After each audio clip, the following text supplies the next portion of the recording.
Good evening to everyone. कैसे हो आप सभी? आप सबका स्वागत है आपके अपने यूट्यूब चैनल पे जिसका नाम है empire of physics and maths. आज के इस सेशन में हम एस्टेट टीजीटी साइंस 2018 का सॉल्यूशन डिस्कस करने वाले हैं। अपकमिंग एस्टेट एग्ज़ाम के लिए ये क्लास काफ़ी इंपॉर्टेंट रहने वाली है, सो आपने बड़े ही पेशेंस से इस क्लास को अटेंड करना है। फर्दर इस क्लास को आपने मैक्सिमम शेयर करना है ताकि ज़्यादा से ज़्यादा स्टूडेंट को इसका बेनिफिट मिल सके। अगर आप इस चैनल पे फर्स्ट टाइम विजिट कर रहे हो तो आपने इस चैनल को सब्सक्राइब करना है और साथ ही साथ बेल नोटिफिकेशन को भी ऑन करना है ताकि टीचिंग एग्ज़ाम से रिलेटेड जो भी लेटेस्ट अपडेट है वो आप तक पहुंच सके। तो आज हम अपना सेशन स्टार्ट करते हैं। फर्स्ट क्वेश्चन में क्या पूछा हुआ है? रिफ्रैक्टिव इंडेक्स गिवन है इसमें आपको एक मटेरियल का, एक फिल्म है, एक पर्टिकुलर मटेरियल से वो बनी हुई है। उस मटेरियल का जो रिफ्रैक्टिव इंडेक्स है ना उसकी वैल्यू आपको गिवन है 1.25। Minimum thickness of A film which will strongly reflect the light of wavelength. अब इस फिल्म पे ना एक वेवलेंथ इंसिडेंट, एक लाइट इंसिडेंट है जिसकी वेवलेंथ आपको गिवन है। आपको उस फिल्म की मिनिमम थिकनेस फाइंड आउट करना है जिससे क्या हो, जिससे ना उस लाइट का स्ट्रांगली रिफ्लेक्शन हो। मिनिमम थिकनेस फिल्म की क्या होनी चाहिए जिससे इंसिडेंट लाइट का जो रिफ्लेक्शन है उसका रिफ्लेक्शन स्ट्रॉन्ग रिफ्लेक्शन होना चाहिए basically.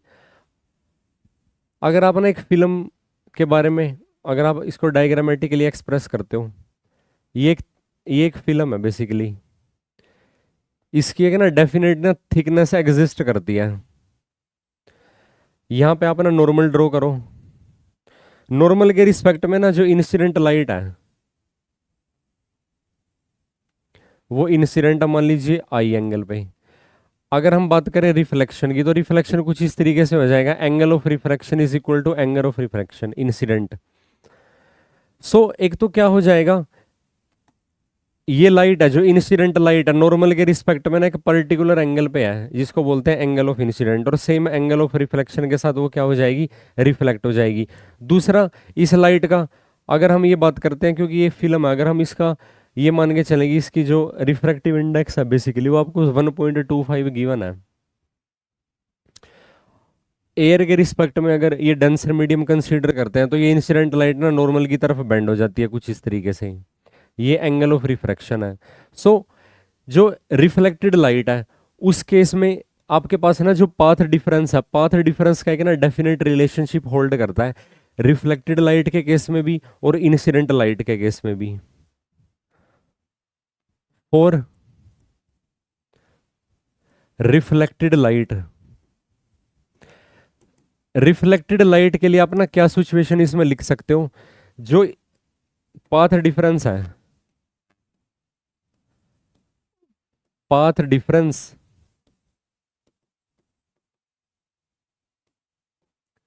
Should be integral multiple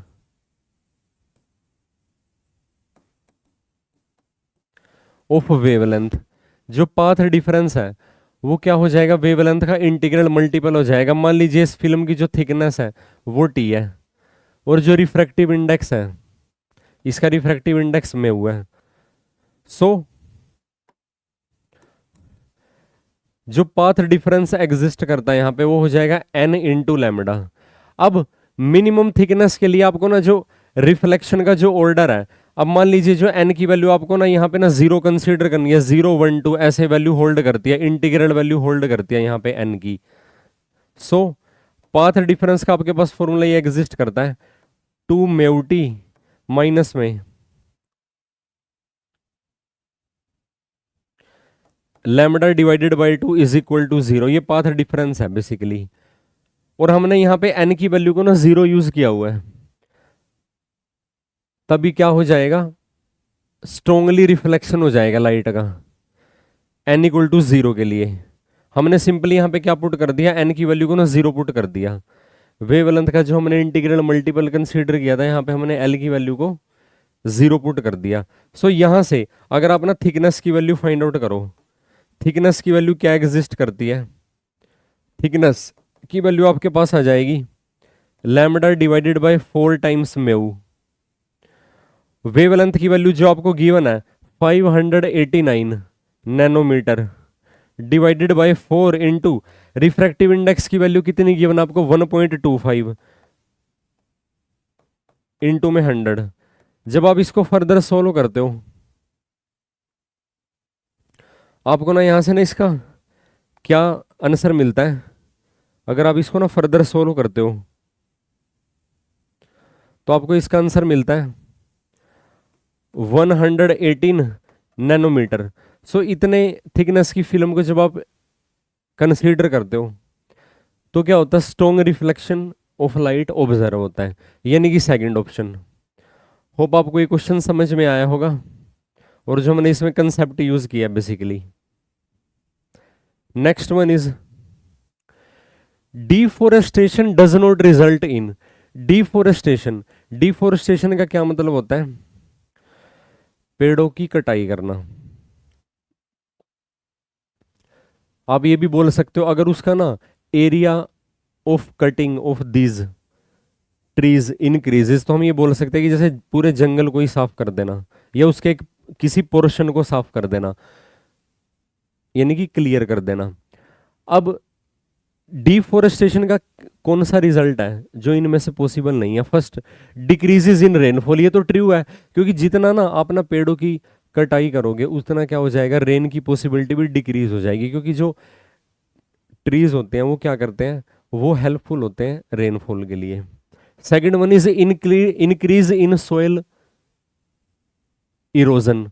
अब ये भी ठीक है, सोयल का इरोजन भी तो होता है क्योंकि जो बेसिकली एक पेड़ होता है वो अपनी जड़ों के साथ ना मिट्टी को ना होल्ड करके रखता है। तो अगर पेड़ों की कटाई हो जाएगी तो उससे क्या हो जाएगा, जो सोयल सोयल इरोजन है वो भी बढ़ जाएगा। ये भी ट्रू है। Increase in ground water level,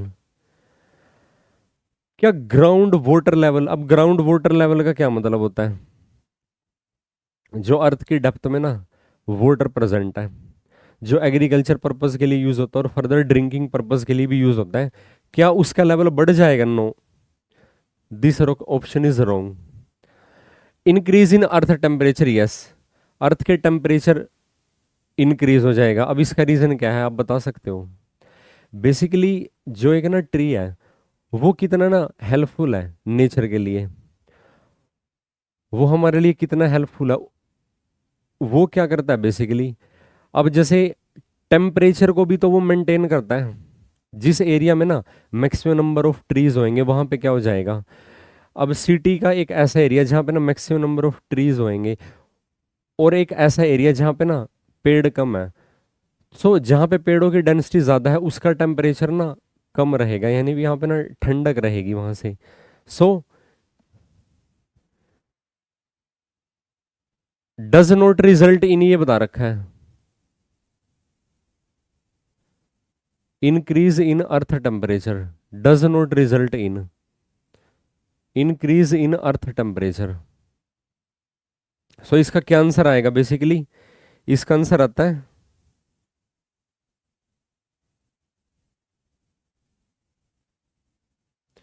जो डिफोरेस्टेशन होता है वो अर्थ के टेम्परेचर को तो बढ़ाएगा ही, क्योंकि जो अगर वहां पे ना पेड़ों की डेंसिटी जहाँ पे ज़्यादा है वहाँ पे टेम्परेचर की वैल्यू कम होती है, लेकिन जहाँ पे डिफोरेस्टेशन हो जाएगा वहाँ पे अर्थ का टेम्परेचर उससे क्या हो जाएगा, बढ़ जाएगा। सो इसका जो ऑप्शन है increase in ground water level, third option is the right option. Hope आपको ये समझ में आया होगा। Next one is which of the following can not be charge easily by friction. अब चार्जिंग के ना तीन मेथड आपके पास एग्जिस्ट करते हैं, charging by conduction, charging by friction और चार्जिंग बाय इंडक्शन। मैं आपकी नॉलेज के लिए बता देता हूं, charging of a body is of three types, तीन तरीके से ना चार्जिंग पॉसिबल है एक बॉडी को चार्ज करने का ना मेथड बेसिकली। पहला, चार्जिंग बाय कंडक्शन। कंडक्शन में क्या करते हैं कि ना चार्ज बॉडी को एक अनचार्ज बॉडी से ना वायर की हेल्प से कनेक्ट करते हैं। चार्ज बॉडी से चार्ज वायर की हेल्प से अनचार्ज बॉडी पे ट्रांसफर हो जाएगा, वो होता है charging by conduction. Secondly, charging by induction. Induction में दो एक चार्ज बॉडी और एक अनचार्ज बॉडी होती है, उनके बीच में ना किसी वायर से कोई फिजिकल कांटेक्ट नहीं बनता। वो बेसिकली जो अनचार्ज बॉडी है आप उसको ना चार्ज बॉडी के फील्ड में पुट करते हो, उससे क्या हो जाएगा, जो उसकी ना नेबरहुड सरफेस है चार्ज बॉडी के साथ, उस पे ना जो चार्ज बॉडी पे मान लीजिए पॉजिटिव चार्ज है, तो अनचार्ज बॉडी की जो नियर बाय सरफेस है चार्ज बॉडी के, उस पे ऑपोजिट चार्ज यानी कि नेगेटिव चार्ज इंड्यूस हो जाएगा और दूसरी साइड पॉजिटिव चार्ज इंड्यूस हो जाएगा। नेगेटिव चार्ज क्यों इंड्यूस हो जाएगा, चार्ज बॉडी का जो पॉजिटिव चार्ज है अनचार्ज बॉडी के जो फ्री इलेक्ट्रॉन है उनको अपनी तरफ अट्रैक्ट करने की कोशिश करेगा। क्यों, opposite charge attract each other. उसके एक एंड पे ना इलेक्ट्रॉन की एक्सेस हो जाएगी, वहां पे नेगेटिव चार्ज आ जाएगा, और दूसरे एंड पे इलेक्ट्रॉन की डेफिशिएंसी हो जाएगी, वहां पे पॉजिटिव चार्ज आ जाएगा। फर्दर जो थर्ड एग्जिस्ट करता है कंडक्शन, इंडक्शन, और तीसरा एग्जिस्ट करता है फ्रिक्शन। फ्रिक्शन में बेसिकली दो ऐसी बॉडी को अपना आपस में रब करते हो, सो उस पे ना इलेक्ट्रॉन का ट्रांसफर होता है। एक बॉडी जिसकी आउटर शेल में ना इलेक्ट्रॉन लूजली बाउंड है, उससे क्या हो जाएगा, एक ऐसी बॉडी जिसकी आउटर शेल में इलेक्ट्रॉन स्ट्रांगली बाउंड है, वहां पे इलेक्ट्रॉन का ट्रांसफर हो जाएगा। जो बॉडी इलेक्ट्रॉन लॉस करेगी वो पॉजिटिव चार्ज एक्वायर करेगी, जो बॉडी इलेक्ट्रॉन गेन करेगी वो नेगेटिव चार्ज एक्वायर करेगी। Which of the following can not be charge easily by friction. किसमें ना फ्रिक्शन की एक बॉडी की चार्जिंग है फ्रिक्शन से इजीली पॉसिबल नहीं है। वुलन क्लॉथ में पॉसिबल है, बैलून के अंदर पॉसिबल है, प्लास्टिक के स्केल के अंदर भी पॉसिबल है, कॉपर रोड। अब ये जो थर्ड फोर्थ ऑप्शन है ना, this is the right option. जो कॉपर रोड है बेसिकली ये मेटल है, मेटल में कभी भी अपना मेटल को अपना कभी भी फ्रिक्शन की हेल्प से चार्ज नहीं कर सकते। मेटल को अपना किस किस मेथड से चार्ज कर सकते हो, मेटल को अपना कंडक्शन की हेल्प से चार्ज कर सकते हो, और मेटल को अपना इंडक्शन की हेल्प से चार्ज कर सकते हो। कभी भी फ्रिक्शन से आप चार्ज नहीं कर पाओगे मेटल को। होप आपको ये कंसेप्ट समझ में आया होगा। नेक्स्ट वन इज, जो नेक्स्ट क्वेश्चन है उसमें क्या पूछा हुआ है, एक थिन ग्लास प्रिज्म है जिसका रिफ्रैक्टिव इंडेक्स 1.5 है, वो ना डेविएशन प्रोड्यूस कर रहा है 4 डिग्री की। अगर उस पे एक ना रे ऑफ लाइट इंसिडेंट है, उसमें वो कितने डिग्री की रिफ्लेक्शन सॉरी डेविएशन प्रोड्यूस कर रहा है, 4 डिग्री के अमाउंट की डेविएशन प्रोड्यूस कर रहा है एट ए स्मॉल एंगल। स्मॉल एंगल पे वो क्या है, इंसिडेंट है। स्मॉल एंगल के लिए आप ना जो डेविएशन एंगल का फॉर्मूला यूज करते हो वो रिफ्रैक्टिव इंडेक्स और एंगल ऑफ प्रिज्म की टर्म में आप ना डिस्कस करते हो। सो वो फॉर्मूला क्या होता है बेसिकली, एंगल ऑफ प्रिज्म और रिफ्रैक्टिव इंडेक्स की टर्म में what will be the deviation of the same incident ray. उस सेम इंसिडेंट रे की ना डेविएशन कंसीडर करनी है। अगर प्रिज्म को आपने इमर्ज कर दिया वाटर के अंदर जिसका रिफ्रैक्टिव इंडेक्स की वैल्यू आपको गिवन है 4/3। अगर एक ऑब्जेक्ट को जो ऑप्टिकली एक्टिव ऑब्जेक्ट है बेसिकली जो जिसमें ना रिफ्रैक्शन की पॉसिबिलिटी बनती है लाइट की, अगर आप उसको ना एक फ्लूइड के अंदर ना मर्ज कर दोगे तो उसके ना रिफ्रैक्टिव इंडेक्स कितना हो जाएगा 1/μ टाइम्स। और म्यू क्या है, उस लिक्विड का रिफ्रैक्टिव इंडेक्स जिसके अंदर उसको डिप किया है। सो सबसे पहले हम बात करते हैं फॉर स्मॉल एंगल के लिए जो एंगल ऑफ डेविएशन उसका क्या फॉर्मूला एग्जिस्ट करता है। फॉर स्मॉल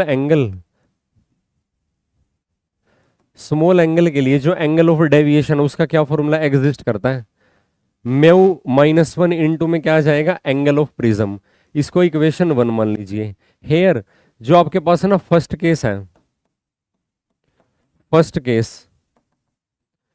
केस में क्या दे रखा है कि थिन ग्लास प्रिज्म से ना 4 डिग्री का इंसिडेंट है स्मॉल एंगल पे, यानी कि जो एंगल ऑफ डेविएशन है, एंगल ऑफ डेविएशन की वैल्यू आपको क्या दे रखी है 4 डिग्री दे रखी है, is equal to refractive index कितना उसका, रिफ्रैक्टिव इंडेक्स 1.5 है तो म्यू की जगह क्या वैल्यू आ जाएगी 1.5 यानी कि 3/2 माइनस में 1, और यहां पे आप यूज करोगे एंगल ऑफ प्रिज्म को।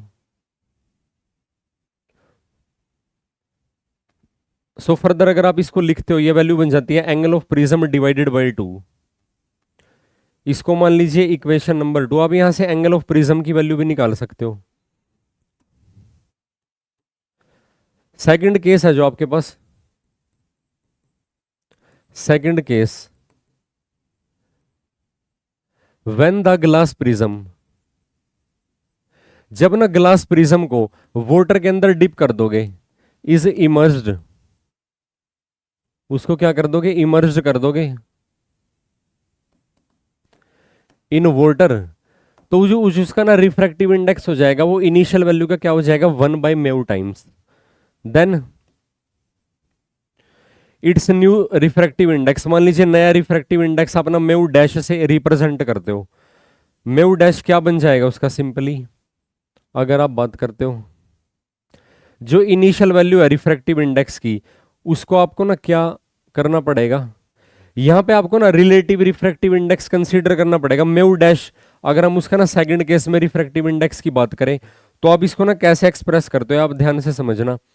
Refractive index of glass of prism with respect to water, so इसका मतलब क्या हो जाएगा, refractive index of glass divided by refractive index of the water still is equal to, glass का refractive index आपको कितना given है, 1.5, यानी कि 3 divided by 2, divided by water का रिफ्रैक्टिव इंडेक्स आपको गिवन है 4 डिवाइडेड बाई 3। अब इसका मतलब क्या हुआ, जो म्यू डैश है उसका ना ग्लास प्रिज्म का रिलेटिव रिफ्रैक्टिव इंडेक्स जो नया आया उसकी वैल्यू आपके पास क्या आ जाएगी सॉल्व करके, 3 डिवाइडेड बाई 2, और ये न्यूमिनेटर में शिफ्ट हो जाएगा 3 divided by 4 still is equal to 9 divided by 4। अब इसके बाद अगर आप इसको सोल्व करना हो अगेन, अब आपको एंगल ऑफ डेविएशन की वैल्यू फाइंड आउट करनी है, तो एंगल ऑफ डेविएशन का फॉर्मूला क्या बन जाएगा, यहाँ पे जो रिलेटिव रिफ्रैक्टिव इंडेक्स है म्यू -1 और इनटू में क्या लिखना पड़ेगा आपको, angle of prism is equal to, मान लीजिए नई डेविएशन को आप ना डेल्टा डैश से रिप्रेजेंट करते हो, म्यू डैश की वैल्यू है 9/4, अब 9/4 में से आपने 1 सब्ट्रैक्ट करना है, तो ये आपके पास वैल्यू आ जाएगी 5 डिवाइडेड बाई 4, और एंगल ऑफ प्रिज्म की यहां से वैल्यू फाइंड आउट करते हो, ये वैल्यू आपको मिलती है 8 डिग्री। एंगल ऑफ प्रिज्म की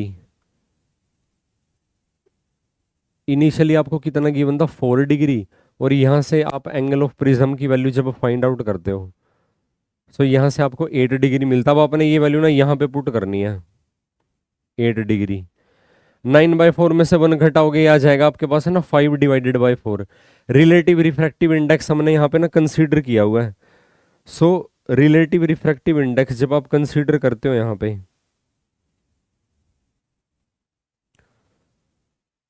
फर्स्ट केस में जो अपने एंगल ऑफ रिफ्रैक्टिव इंडेक्स था, रिफ्रैक्टिव इंडेक्स है 1.5 ग्लास प्रिज्म का, 1.5 यानी कि 3 डिवाइडेड बाई 2 -1 यानी कि 1 डिवाइडेड बाई 2, 8 डिवाइडेड बाई 2, यहाँ से एंगल ऑफ प्रिज्म आपके पास सिंपली आ गया था 8 डिग्री। सो यही वैल्यू हमने यहाँ पे पुट कर दिया। अगर आप इसको फर्दर सोल्व करते हो,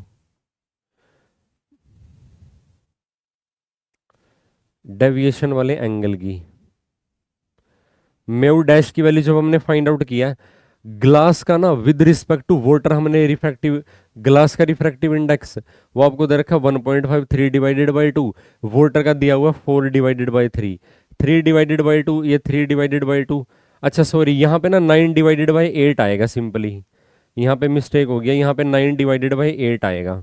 सो जब आप इसको ना म्यू डैश यानी कि 9 डिवाइडेड बाई 8 और उसमें से 1 सब्ट्रैक्ट करोगे तो यह जाएगा 1 डिवाइडेड बाई 8, और एंगल ऑफ प्रिज्म की वैल्यू दे रखी है आपको 8 डिग्री, सो आपके पास आंसर आ जाएगा 1 degree is your required answer, यानी कि फर्स्ट ऑप्शन 1 डिग्री का डेविएशन हो जाएगा।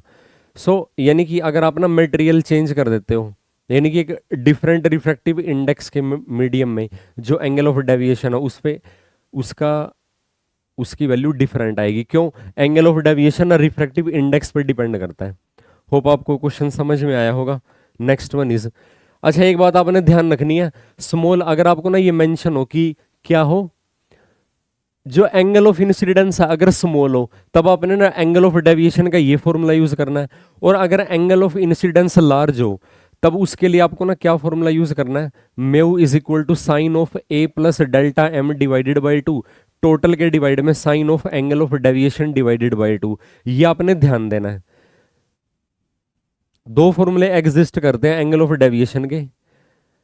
सो ये कब वैलिड करता है, जब एंगल ऑफ इंसिडेंस स्मॉल हो और जब एंगल ऑफ इंसिडेंस लार्ज हो, तो वो फॉर्मूला एग्जिस्ट करता है जो साइन की टर्म में होता है। होप आपको वो फॉर्मूला पता होगा।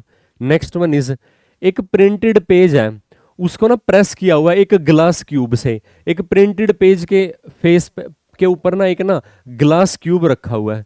अब ग्लास का एक डेफिनेटली रिफ्रैक्टिव इंडेक्स एग्जिस्ट करता है, वो आपको मेंशन है 3/2। और उस ग्लास क्यूब की जो एज है वो है ना 6 सेंटीमीटर है। अब क्यूब है, क्यूब की एज अगर 6 सेंटीमीटर है तो क्यूब की हाइट भी 6 सेंटीमीटर, लेंथ भी 6 सेंटीमीटर और ब्रेड्थ भी 6 सेंटीमीटर हो जाएगी। By what amount will the printed letter appear to be shifted when viewed from the top.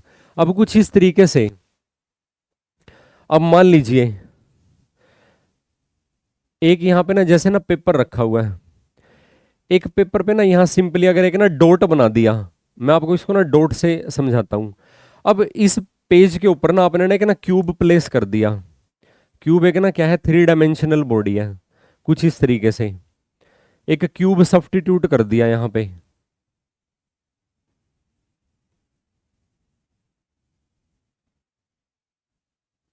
एक क्यूब सब्स्टिट्यूट कर दिया यहां पे।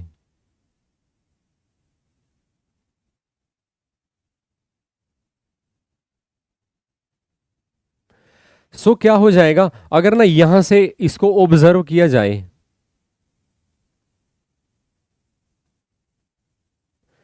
यहां से अगर आप इसको ना ऑब्जर्व करते हो, तो ये जो डॉट है ये ना इसके अंदर वर्टिकल शिफ्ट ऑब्जर्व होगी बेसिकली।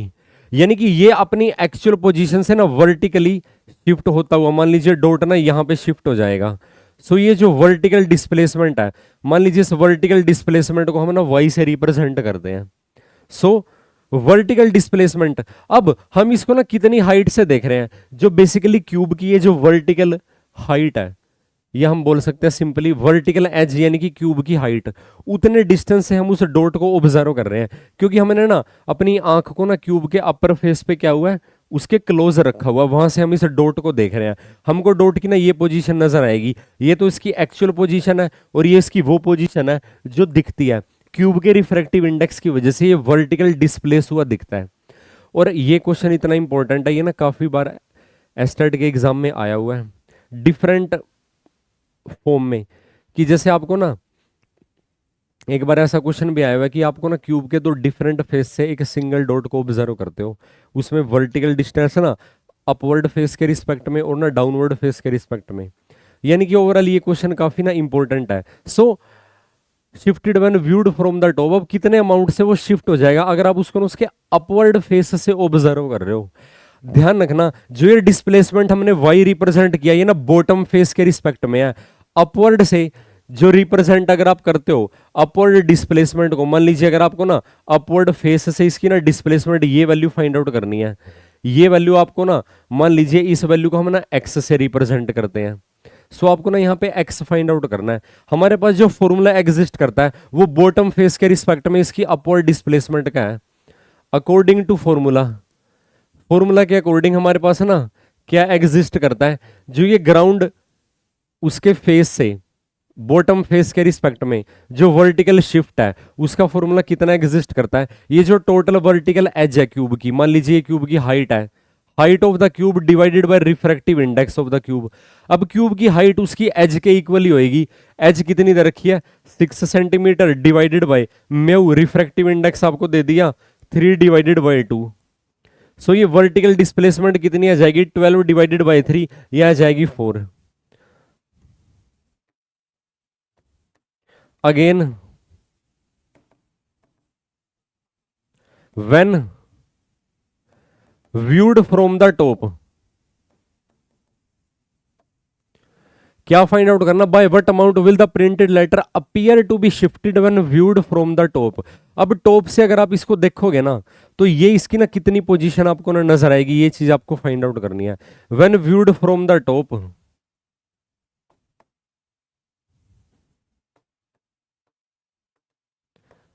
शिफ्ट इज, तो कितनी शिफ्ट हो जाएगी, ये है आपके पास x.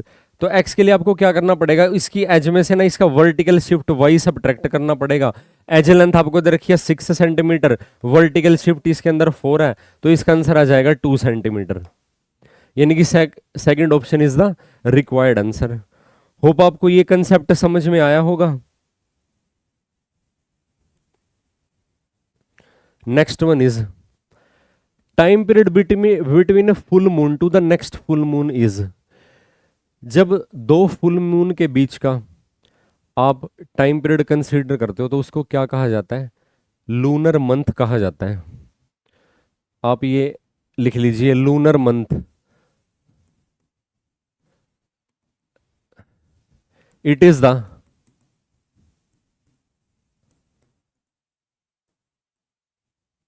Time period between two successive, क्या लिखा हुआ, फुल मून।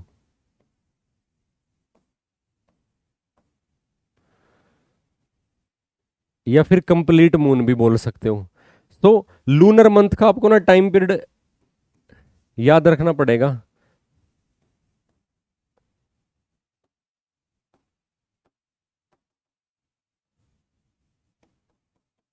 लूनर मंथ का ना टाइम पीरियड कितना एग्जिस्ट करता है, इसकी वैल्यू होती है 29 डेज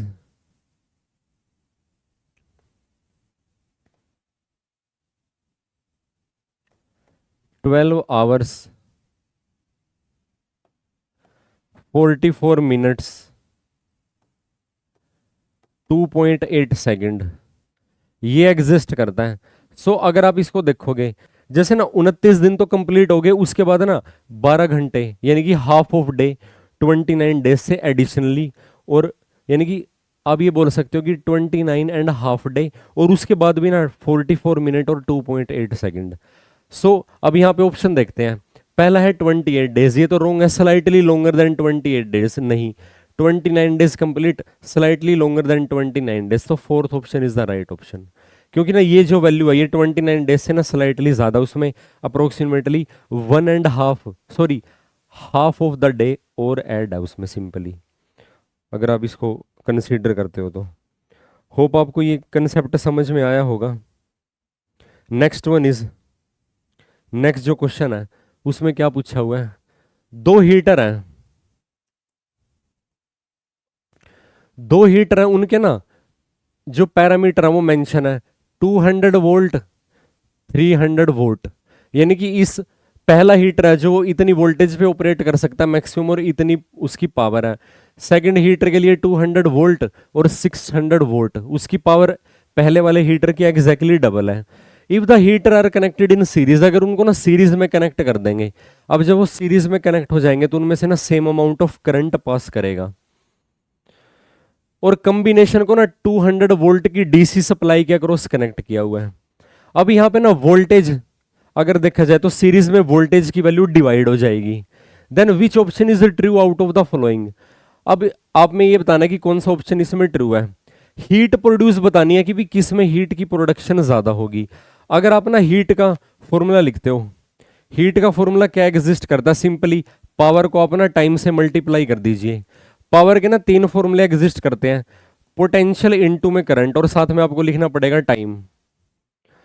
अगर Ohm's law V is equal to I R लिखते हो तो ये फॉर्मूला बन जाता है यहाँ पे आई स्केयर आर इंटू में टी।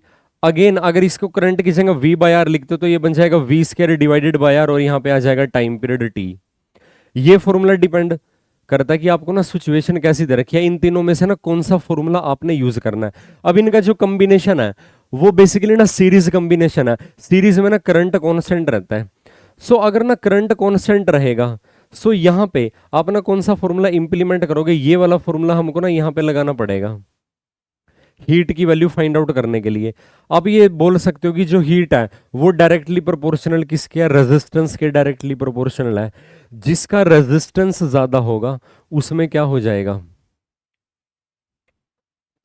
और फर्दर अगर आप ना पावर को रेजिस्टेंस से कोरिलेट करते हो इस फॉर्मूले से, तो पावर भी क्या है, रेजिस्टेंस के डायरेक्टली प्रोपोर्शनल है बेसिकली।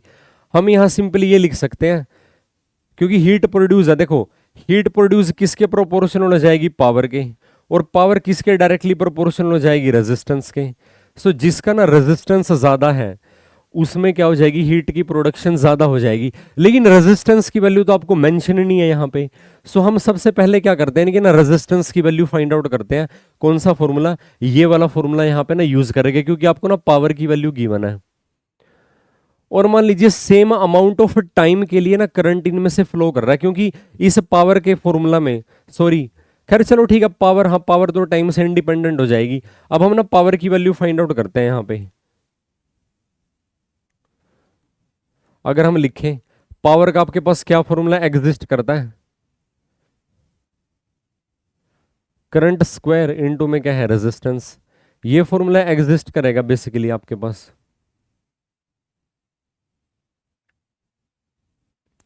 सो इस फॉर्मूले के अकॉर्डिंग ना आप क्या वैल्यू लिख सकते हो, हीट प्रोड्यूस, कितनी हीट इसमें ना प्रोड्यूस होने वाली है, कितनी वैल्यू आ जाएगी यहां से आपके पास हीट की।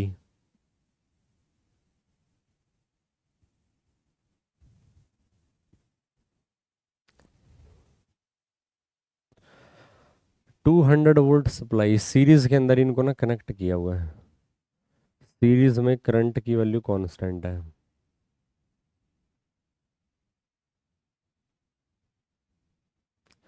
वोल्टेज और पावर आपको गिवन है।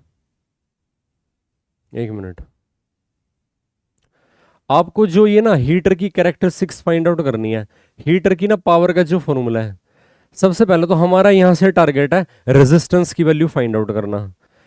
अब करंट की वैल्यू तो हमको पता ही नहीं है, ये फॉर्मूला तो यहाँ पे इंप्लीमेंट नहीं हो पाएगा। ये फॉर्मूला इंप्लीमेंट हो सकता है क्योंकि आपको ना वोल्टेज, जितनी मैक्सिमम वोल्टेज को वो टॉलरेट कर सकते हैं वो वैल्यू आप फाइंड आउट कर सकते हो।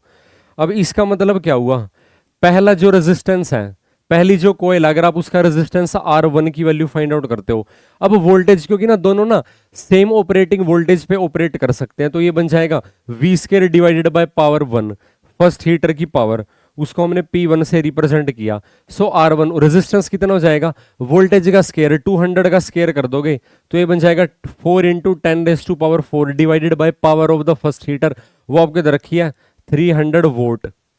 इसका मतलब अगर आप इसको ना फर्दर सोल्व करते हो, R1 की वैल्यू कितनी आ जाएगी आपके पास, ये आ जाएगी आपके पास 4 डिवाइडेड बाय 3, और सिंपली आप ना 400 लिख दो ओम। और फर्दर अगर आप ना सेकंड रेजिस्टेंस की फाइंड आउट करते हो, सिमिलरली अब मैं ना डायरेक्ट लिख रहा हूं यहाँ पे, सेकंड हीटर के लिए अगर आप रेजिस्टेंस की वैल्यू फाइंड आउट करोगे जिसकी पावर ना फर्स्ट हीटर के कंपैरिजन में डबल है, और ये जो रेजिस्टेंस है ये पावर के इनवर्सली प्रोपोर्शनल है, सो इसकी जो पावर रेजिस्टेंस आएगा वो पहले रेजिस्टेंस का ना हाफ आ जाएगा, क्योंकि इसकी ना जो पावर है वो डबल है और रेजिस्टेंस और पावर में इनवर्सली प्रोपोर्शनल का रिलेशन है। स्टिल इज इक्वल टू, ये वैल्यू आपको मिलती है 200 डिवाइडेड बाई 3 ओम। सो हमने ना दोनों हीटर का ना रेजिस्टेंस की वैल्यू फाइंड आउट कर ली। अब इनको ना कनेक्ट किया हुआ है सीरीज के अंदर। अब सीरीज के अंदर हमको ना हीट की प्रोडक्शन की वैल्यू फाइंड आउट करनी है जिसमें ना रेजिस्टेंस ज्यादा होगा। रेजिस्टेंस किसका ज्यादा है, R1, यानी कि फर्स्ट हीटर के केस में रेजिस्टेंस ज्यादा है। सो यहां से आप ना डायरेक्टली भी कर सकते हो इस क्वेश्चन को, थर्ड ऑप्शन आ जाएगा कि 300 वोल्ट वाले हीटर में जो हीट प्रोड्यूस है उसकी वैल्यू ज़्यादा हो जाएगी, क्योंकि ये रिलेशन आपके पास होल्ड करता है। अगर आप इसको सोलो करना चाहते हो आप इसको ना सोलो भी कर सकते हो फर्दर। मान लीजिए अगर हम इसको ना सोलो करते हैं, H1 की वैल्यू है, फर्स्ट हीटर के अंदर कितनी हीट प्रोड्यूस हो जाएगी, कौन सा फॉर्मूला हमको यूज करना पड़ेगा, क्योंकि इनको ना सीरीज में कनेक्ट किया। सीरीज में बेसिकली अगर आप बात करते हो इनसे ना same amount of current pass करेगा, यानी कि ये वाला फॉर्मूला हमको यहाँ पे इंप्लीमेंट करना पड़ेगा। लेकिन अगेन आप देखोगे तो यहाँ पे हमको ना वोल्टेज की सप्लाई गिवन है।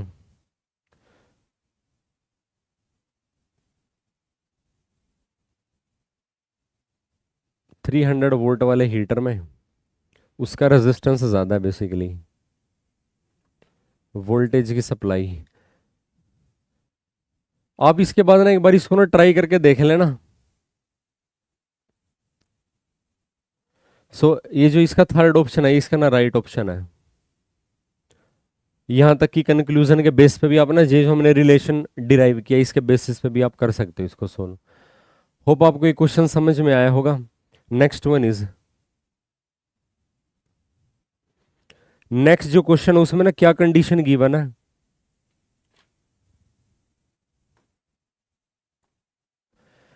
एक इंडक्टर है एल,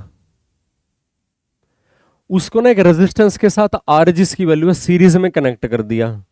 एक इंडक्टर को ना रेजिस्टेंस के साथ ना सीरीज में कनेक्ट कर दिया और इस पूरे कॉम्बिनेशन को एक अल्टरनेटिंग करंट सोर्स के साथ कनेक्ट कर दिया जिसकी आपको वोल्टेज दे रखी है और जिसकी फ्रीक्वेंसी दे रखी है।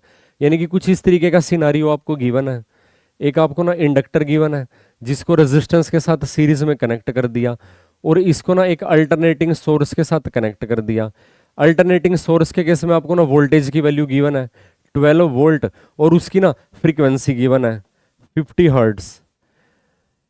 और इस कॉम्बिनेशन से ना जो अमाउंट ऑफ करंट पास किया उस करंट की वैल्यू कितनी गिवन है, 0.5 एम्पियर वैल्यू गिवन है। The current differ in face from the applied voltage bye, अब करंट और वोल्टेज के बीच में जो फेस डिफरेंस है उसकी वैल्यू दे रखी है आपको पाई डिवाइडेड बाय 3 रेडियन।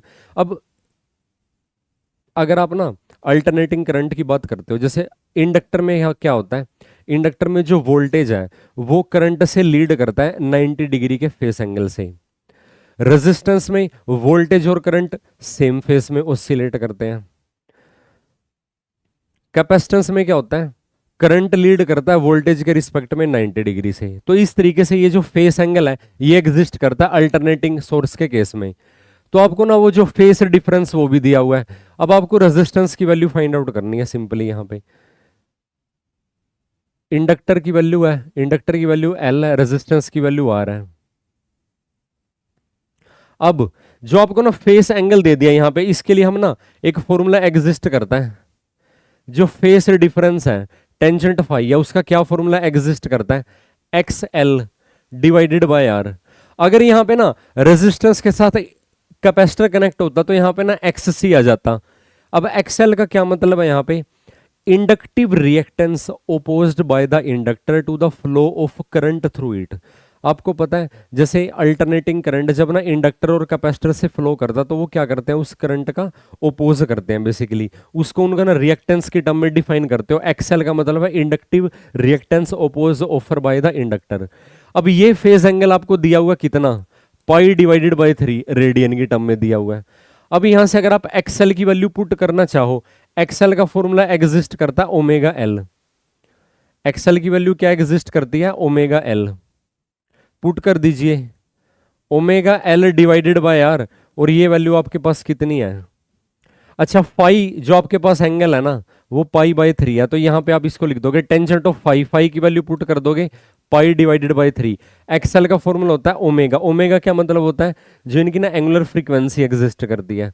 अब टेंजेंट, टेंजेंट 60 डिग्री पे आपको कितनी वैल्यू प्रोवाइड करेगा, √3।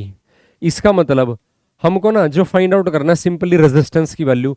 तो हम क्या करते हैं, इंडक्टर को ना रेजिस्टेंस की टर्म में एक्सप्रेस करते हैं √3r डिवाइडेड बाय ओमेगा। और ओमेगा की वैल्यू आपको कितनी गिवन, अगर आप देखोगे तो ओमेगा की वैल्यू को आप ना लिख सकते हो 2 पाई न्यू और वो फ्रीक्वेंसी आपको दे रखी है 50। तो ये बन जाएगा 2 पाई न्यू, जब आप पुट करते हो इसको 2 पाई इंटू न्यू यानी कि 100 पाई। ये आपके पास इंडक्टर की वैल्यू आ गई। अब आपने फाइंड आउट करना है रेजिस्टेंस की वैल्यू। करंट की वैल्यू आपको कितनी दे रखी है, 0.5 एम्पियर। अब इस सर्किट में जो बेसिकली ना करंट फ्लो करता है, करंट का ना क्या फॉर्मूला एग्जिस्ट करता है यहाँ पे, current is equal to applied voltage divided by impedance. अब करंट की अगर आप बात करते हो, वोल्टेज कितने वोल्टेज सोर्स से ये कनेक्ट है, 12 वोल्ट के वोल्टेज सोर्स से डिवाइडेड बाय अंडर रूट के अंदर जेड की वैल्यू कितनी एग्जिस्ट करती है, आर स्केयर प्लस एक्सएल का स्केयर। एक्सएल बन जाएगा ओमेगा एल। अच्छा यहाँ पे आप ऐसा करो, ओमेगा की वैल्यू पुट ही मत करो, क्योंकि ओमेगा की टर्म्स में हम ना यहाँ पे ओमेगा एल की वैल्यू ही फाइंड आउट कर लेते हैं। ओमेगा एल की वैल्यू बन जाएगी आपके पास √3 टाइम्स ऑफ आर। आप लेंथी कैलकुलेशन से बच जाओगे।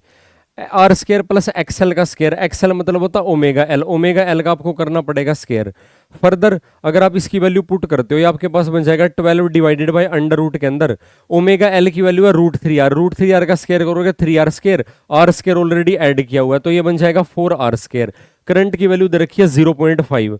अब इसका मतलब क्या हुआ, अगर आप इसको फर्दर सोल्व करते हो, उसके बाद मैं यहाँ करवा रहा हूँ, करंट की वैल्यू आपको दे रखी है 0.5, यानी कि 1/2। अब करंट का हमारे पास क्या फॉर्मूला आया है, 12/4 का √2 आ जाएगा, R² का √2 है, इसका मतलब ये बन जाएगा 6/R। फर्दर इसको सोल्व करते हो, रेजिस्टेंस की वैल्यू जो आपके पास आती है, रेजिस्टेंस की वैल्यू जो आपके पास आएगी वो आएगी 12 ohm. This is the required value of resistance, यानी कि फोर्थ ऑप्शन। होप आपको ये कंसेप्ट समझ में आया होगा। अल्टरनेटिंग करंट पे बेस्ड ये क्वेश्चन था और हमने इंपीडेंस का फॉर्मूला यहां पे यूज किया हुआ है। नेक्स्ट क्वेश्चन, एक्चुअल वेट की वैल्यू फाइंड आउट करनी है। एक पर्सन का जो एक्चुअल वेट है उसकी वैल्यू आपको गिवन है mg।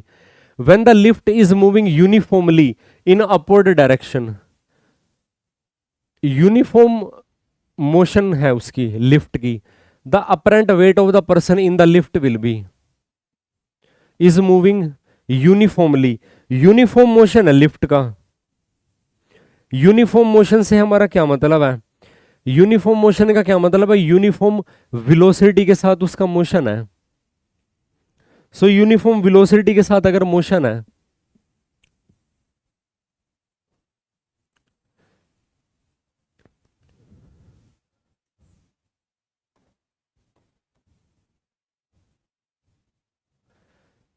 इफ द, अगर आप यहां पे लिखोगे, अगर उसकी ना मोशन यूनिफॉर्म है, बेसिकली यूनिफॉर्म मोशन का क्या मतलब है, कांस्टेंट स्पीड के साथ या फिर कांस्टेंट वेलोसिटी के साथ लिफ्ट की मोशन है, किस डायरेक्शन में, अपवर्ड डायरेक्शन में मोशन है।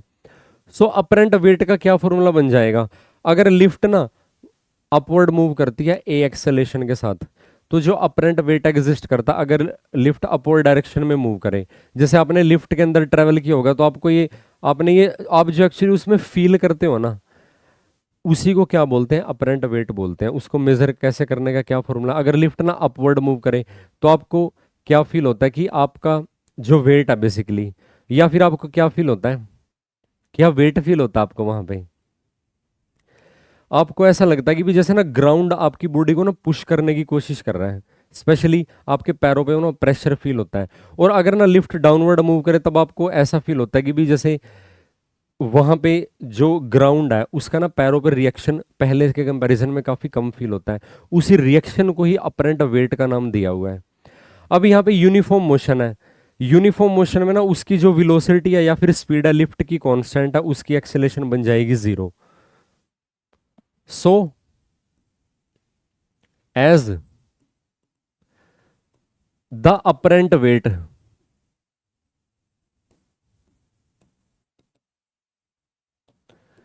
in a moving lift in upward direction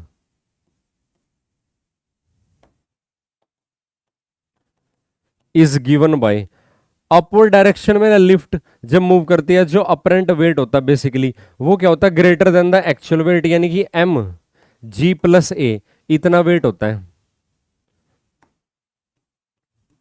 again as the motion of the lift is uniform, hence its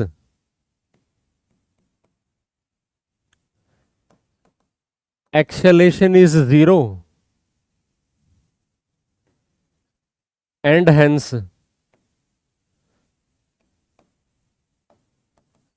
velocity is constant। Constant speed अगर uniform motion हो तो इसका मतलब क्या हुआ, उसकी एक्सेलेरेशन 0 हो जाएगी। इसका मतलब जो अपरेंट वेट उसका महसूस होगा उस पर्सन को, क्या बन जाएगा, mg+0 = m×g, यानी कि second option is the required option. और अगर लिफ्ट ना डाउनवर्ड मूव करे तो अपरेंट वेट की वैल्यू कम हो जाती है, कितनी, m×g-a। डाउनवर्ड मोशन के केस में वो भी आप फॉर्मूला नोट कर लेना, क्योंकि इसके बेसिस पे 2 से लेकर 3 बार क्वेश्चन आया हुआ है टीजीटी साइंस के एग्जाम में, पहले भी आया हुआ है। सो आपको इन फ्यूचर भी इसके बेसिस पे क्वेश्चन मिल सकता है। सिचुएशन आपको अलग तरीके की दे सकते हैं, कुछ और इसके अंदर वेरिएबल को इंट्रोड्यूस करके, लेकिन आपने ये फॉर्मूला याद रखना है। होप आपको ये कंसेप्ट समझ में आया होगा। Next one is linear simple harmonic motion है। सबसे पहले तो ना लीनियर शब्द का यहाँ पे क्या मतलब है। लीनियर सिंपल हार्मोनिक मोशन में जो कोऑर्डिनेट है वो चेंज होता है, वो बेसिकली डिस्प्लेसमेंट होती है हॉरिजॉन्टल डायरेक्शन में। जैसे एक तो होती है एंगुलर सिंपल हार्मोनिक मोशन, जो सिंपल पेंडुलम में जो बोब है, सस्पेंडेड बोब है, वो मीन पोजीशन से ना जो डिस्प्लेस होता है तो वर्टिकल के रिस्पेक्ट में एंगल की टर्म्स में उसकी डिस्प्लेसमेंट को मेजर करते हैं। लीनियर डिस्प्लेसमेंट में ना स्ट्रेट लाइन के अंदर मोशन है, एक मीन पोजीशन एग्जिस्ट करती है, दो एक्सट्रीम पोजीशन एग्जिस्ट करती है, उनके बीच में ना particle simple harmonic motion execute कर रहा है, उसको हम बोलते हैं linear simple harmonic motion along the straight line होती है जो। अब इन्होंने कहा है कि जो एक्सट्रीम पोजीशन होती है, एक्सट्रीम पोजीशन पे क्या होगा। ये क्वेश्चन भी ना 2 बार आया हुआ है एस्टेट के एग्जाम में। मीन पोजीशन पे ध्यान देने वाली बात है। अब जैसे इसको ना अगर आप कंसीडर करो, अगर आप ना मीन पोजीशन पे जो डिस्प्लेसमेंट है, अच्छा एक्सट्रीम पोजीशन पे पूछा हुआ है, हम ना एक्सट्रीम पोजीशन पे ना इसके ना डिफरेंट जो कोऑर्डिनेट है उनकी वैल्यू कंसीडर करते हैं।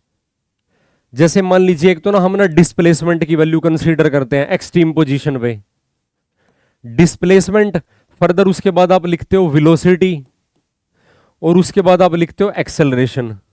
ये 3 वैल्यू अगर आप उसकी ना एक्सट्रीम पोजीशन पे कंसीडर करते हो तो क्या क्या वैल्यू आपको मिलती है लीनियर सिंपल हार्मोनिक मोशन में।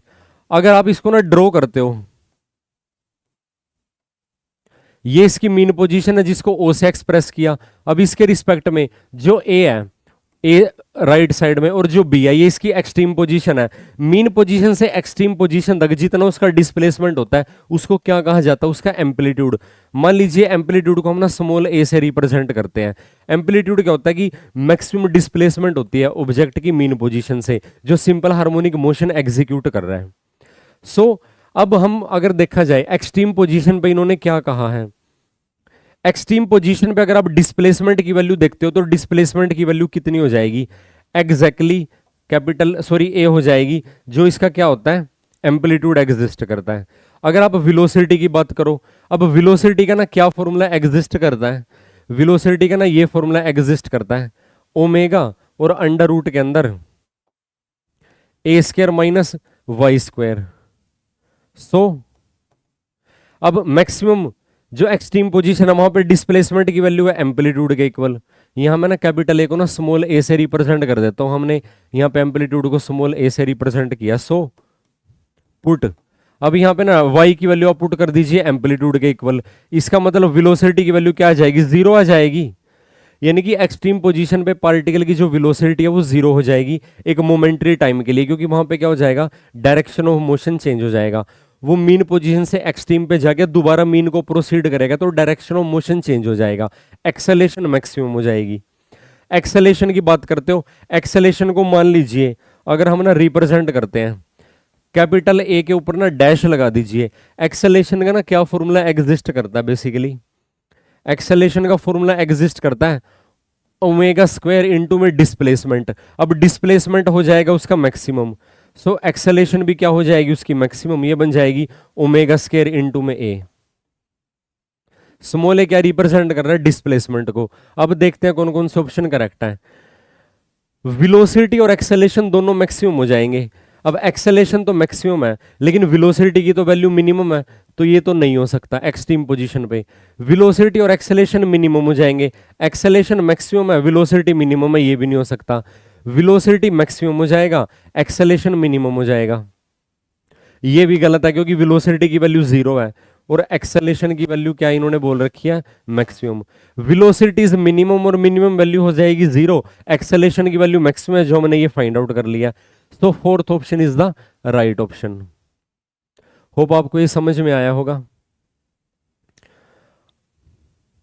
अच्छा, आपके लिए क्वेश्चन, अगर हम यहां पे ना लीनियर सिंपल हार्मोनिक मोशन की जगह वर्ड लिखते एंगुलर सिंपल हार्मोनिक मोशन, तब इसका आंसर क्या होता, ये आपने ना ट्राई करना है। क्वेश्चन क्या है आपके लिए, discuss it in case of angular simple harmonic motion. Discuss this condition for angular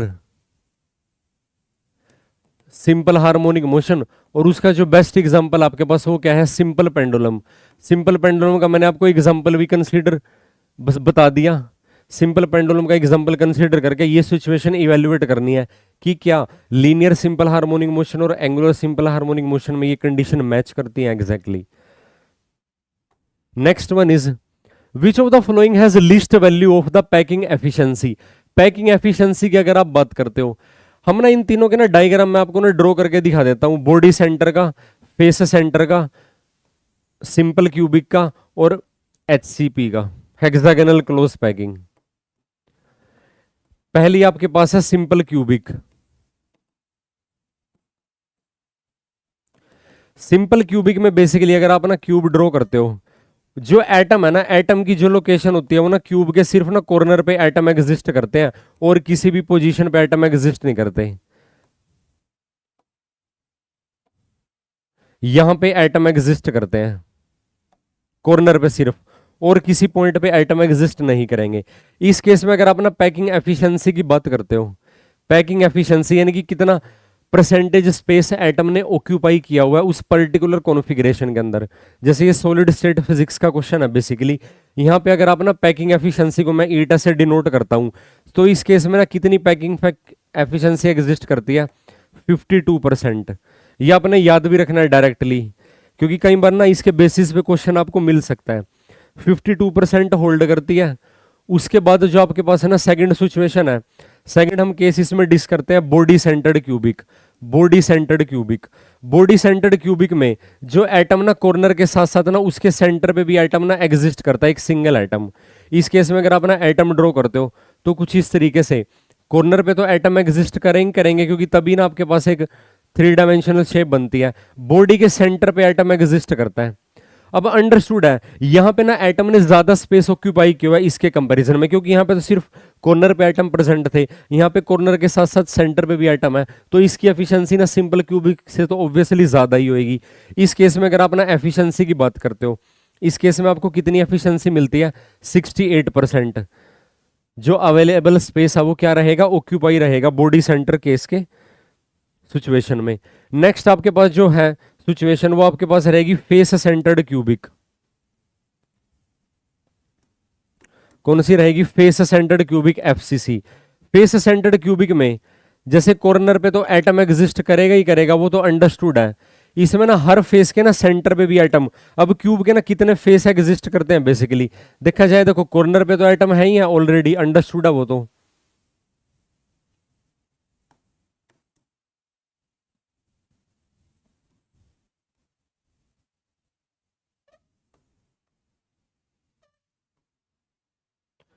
इसके ना कॉर्नर पे तो आइटम प्रेजेंट होंगे ही होंगे फेस सेंटर के केस में, फेस सेंटर्ड क्यूबिक के केस में। साथ के साथ क्या होगा, हर फेस के ना सेंटर पे आइटम एग्जिस्ट करेंगे कुछ इस तरीके से, जैसे इस फेस के सेंटर पे ये आइटम हो जाएगा, इस फेस के सेंटर पे ये हो जाएगा, बैक साइड के सेंटर पे ये हो जाएगा, राइट मोस्ट के फेस पे ये हो जाएगा, बॉटम वाले के सेंटर पे ये हो जाएगा, अपवर्ड वाले पे ये हो जाएगा, और लेफ्ट मोस्ट वाले पे ये हो जाएगा। 1 2 3 4 5 6। सो इस केस में अगर आप ना एफिशिएंसी की बात करते हो, इसकी एफिशिएंसी आती है 74%। अब इन्होंने ना लिस्ट वैल्यू पूछ रखी है, तो लिस्ट वैल्यू आपके पास आती है सिंपल क्यूबिक। सिंपल क्यूबिक में क्या होती है बेसिकली, जो एफिशिएंसी होती है वो क्या होती है, लीस्ट एफिशिएंसी एग्जिस्ट करती है। हेक्सागोनल क्लोज पैक में अगर आप बात करते हो, हेक्सागोनल शेप में एटम की अरेंजमेंट है, उस केस में ना डायग्राम आपके पास कुछ इस तरीके का बनेगा। HCP के केस में hexagonal close packing, hexagonal shape में ना एटम की प्रेजेंस है, तो उसमें ना जैसे कॉर्नर पे एटम एग्जिस्ट करेंगे,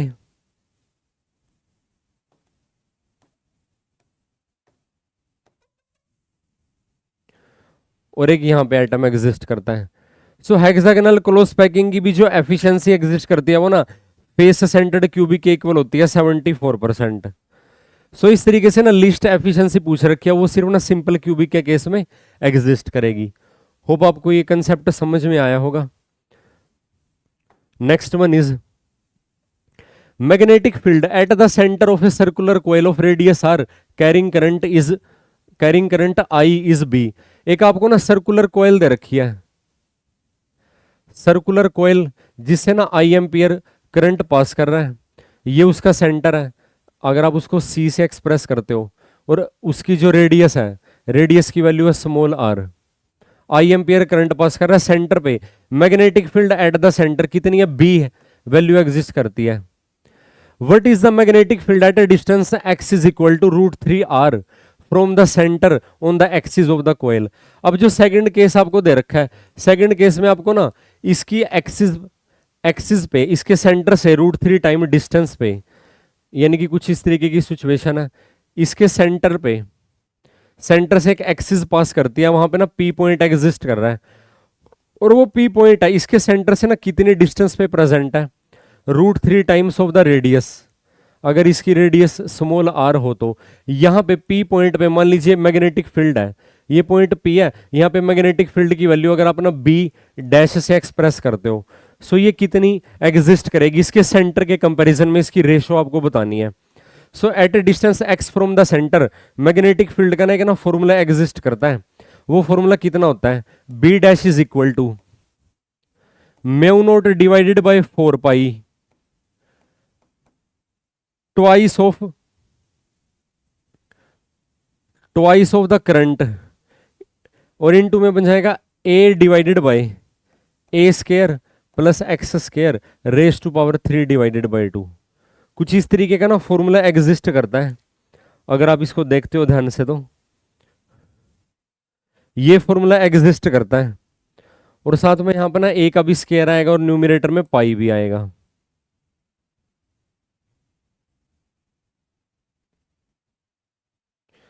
ये फॉर्मूला एग्जिस्ट करता है यहां पे।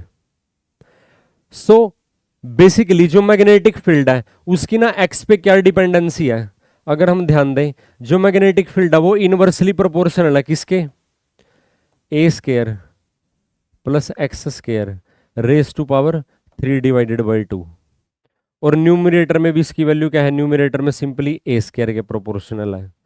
तो आपने सिंपली यहाँ पे ना x की वैल्यू पुट करनी है, x की वैल्यू पुट कर दीजिए यहाँ पे, x की वैल्यू आपने क्या पुट करनी है, √3 टाइम्स ऑफ r। सो हम वहां पे ना p पॉइंट पे मैग्नेटिक फील्ड की वैल्यू आपको मिल जाएगी, मैग्नेटिक फील्ड b की एक कंपैरिजन में। जैसे सेंटर के लिए तो आपको ना x की वैल्यू को 0 पुट करना पड़ेगा, ये वैल्यू आ जाएगी, जो रिमेनिंग वैल्यू बच जाएगी a स्क्वायर से, यानी कि इनवर्सली प्रोपोर्शनल टू a आ जाएगी। सेंटर पे जो मैग्नेटिक फील्ड है, सेंटर पे जो मैग्नेटिक फील्ड, अगर आप उसको ना रिप्रेजेंट करो, जैसे आपको ना बी वैल्यू गिवन है, वो वैल्यू एक्चुअली में होगी कितनी, एक्स को ना 0 पुट कर दो, क्या वैल्यू मिलती है आपको यहां से, पाई से पाई भी कैंसिल हो रहा है वैसे यहां पे ना, म्यू नॉट डिवाइडेड बाय 4 पाई, और बाकी वैल्यू मैं यहां पे लिख रहा हूं, ये आपके पास बन जाएगा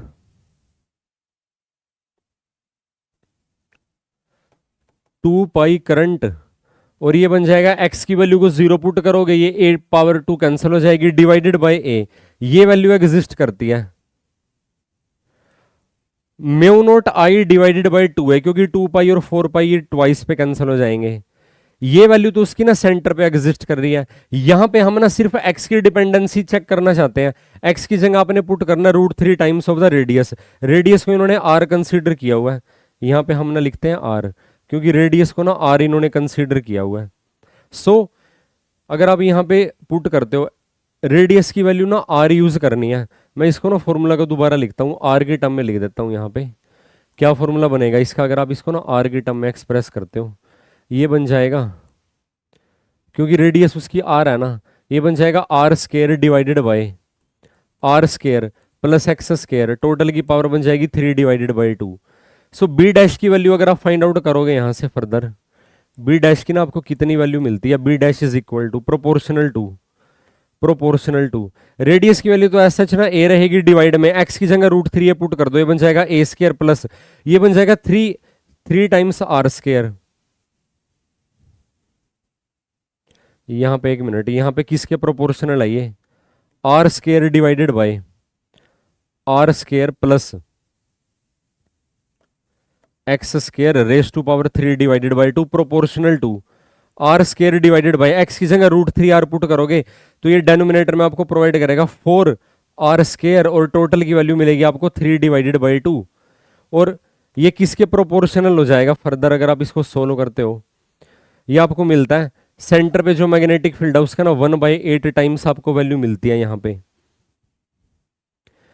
यानी कि fourth option is the right option. Hope आपको ये कंसेप्ट समझ में आया होगा। यहां पे सिंपली जैसे 4r² की पावर 3 डिवाइडेड बाई 2 है, आर की पावर 2 और 1/2 वाली पावर कैंसिल हो जाएगी, आर का क्यूब आ जाएगा और न्यूमिनेटर में r² है, डेनोमिनेटर में r बच जाएगा इस मैग्नेटिक फील्ड की तरह। 4 की पावर 3/2 का क्या मतलब है? 4 की पावर 1/2 2 प्रोवाइड करेगा, यानी कि 4 का √2 होता है, और क्यूब दे रखा है 2 का क्यूब आपको 8 प्रोवाइड करेगा, डेनोमिनेटर में 8 प्रेजेंट हो जाएगा। तो उस सेंटर वाली मैग्नेटिक फील्ड का 1/8 टाइम्स। नेक्स्ट वन इज, अब ये ना सिंपल हार्मोनिक मोशन का क्वेश्चन आपको गिवन है।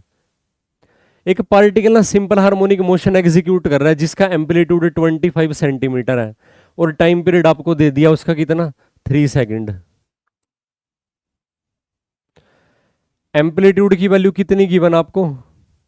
एम्पलीट्यूड की वैल्यू दे रखी है 25 सेंटीमीटर और जो टाइम पीरियड है उसकी वैल्यू आपको दे दी है 3 second. What is the minimum time period? कितना मिनिमम टाइम पीरियड होगा for the particle to move between 2 points located at 12.5 centimetre on either side of the mean position. अब अगर आप ध्यान से देखो, आप इसको ना डायग्रामेटिकली अगर ना ड्रॉ करते हो, ये बेसिकली उसकी ना मीन पोजीशन है, ये उसकी क्या है, मीन पोजीशन।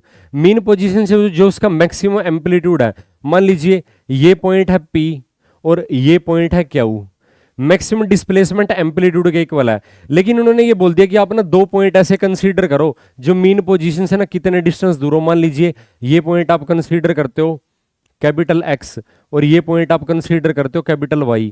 कैपिटल और X और कैपिटल Y ये ना मीन पोजीशन से ना कितनी दूर है, इसका डिस्टेंस तो है 12.5 सेंटीमीटर और इसका ना राइट साइड में कितना है, 12.5 सेंटीमीटर।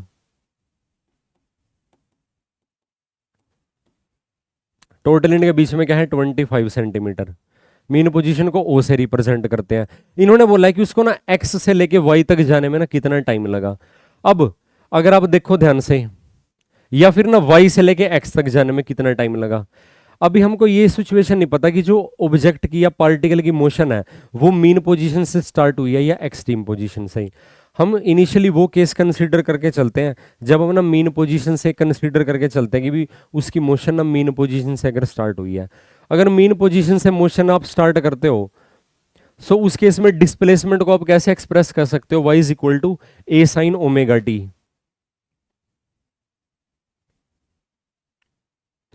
हमको ना x से लेके y तक या फिर y से लेके x तक का जो डिस्टेंस है उसको ट्रेवल करने में ना कितना टाइम लगा। Time to travel from x to y, ये वैल्यू आपको फाइंड आउट करनी है, ये हमारा टास्क है। लेट हम ये मान के चलते हैं कि जो मोशन है वो मीन पोजीशन से स्टार्ट हुई है। Let the motion is start from mean position. Mean position से ना उसकी ना मोशन स्टार्ट हुई है, तो मीन पोजीशन से अगर ना मोशन स्टार्ट हुई, आप उसके ना डिस्प्लेसमेंट को कैसे एक्सप्रेस कर सकते हो, y is equal to a sine omega t, और ओमेगा टी को आप फर्दर लिख सकते हो 2 pi divided by time period. अब आपको ना डिस्प्लेसमेंट कितनी कंसीडर की हुई है, मान लीजिए मीन पोजीशन से ना वो राइट साइड में चला, y पॉइंट तक आ गया, वो कितना डिस्प्लेसमेंट ट्रेवल किया उसने, कैपिटल Y पॉइंट तक अगर हम रिप्रेजेंट करें वो हो जाएगा 12.5 इज इक्वल टू 12.5 हो जाएगा।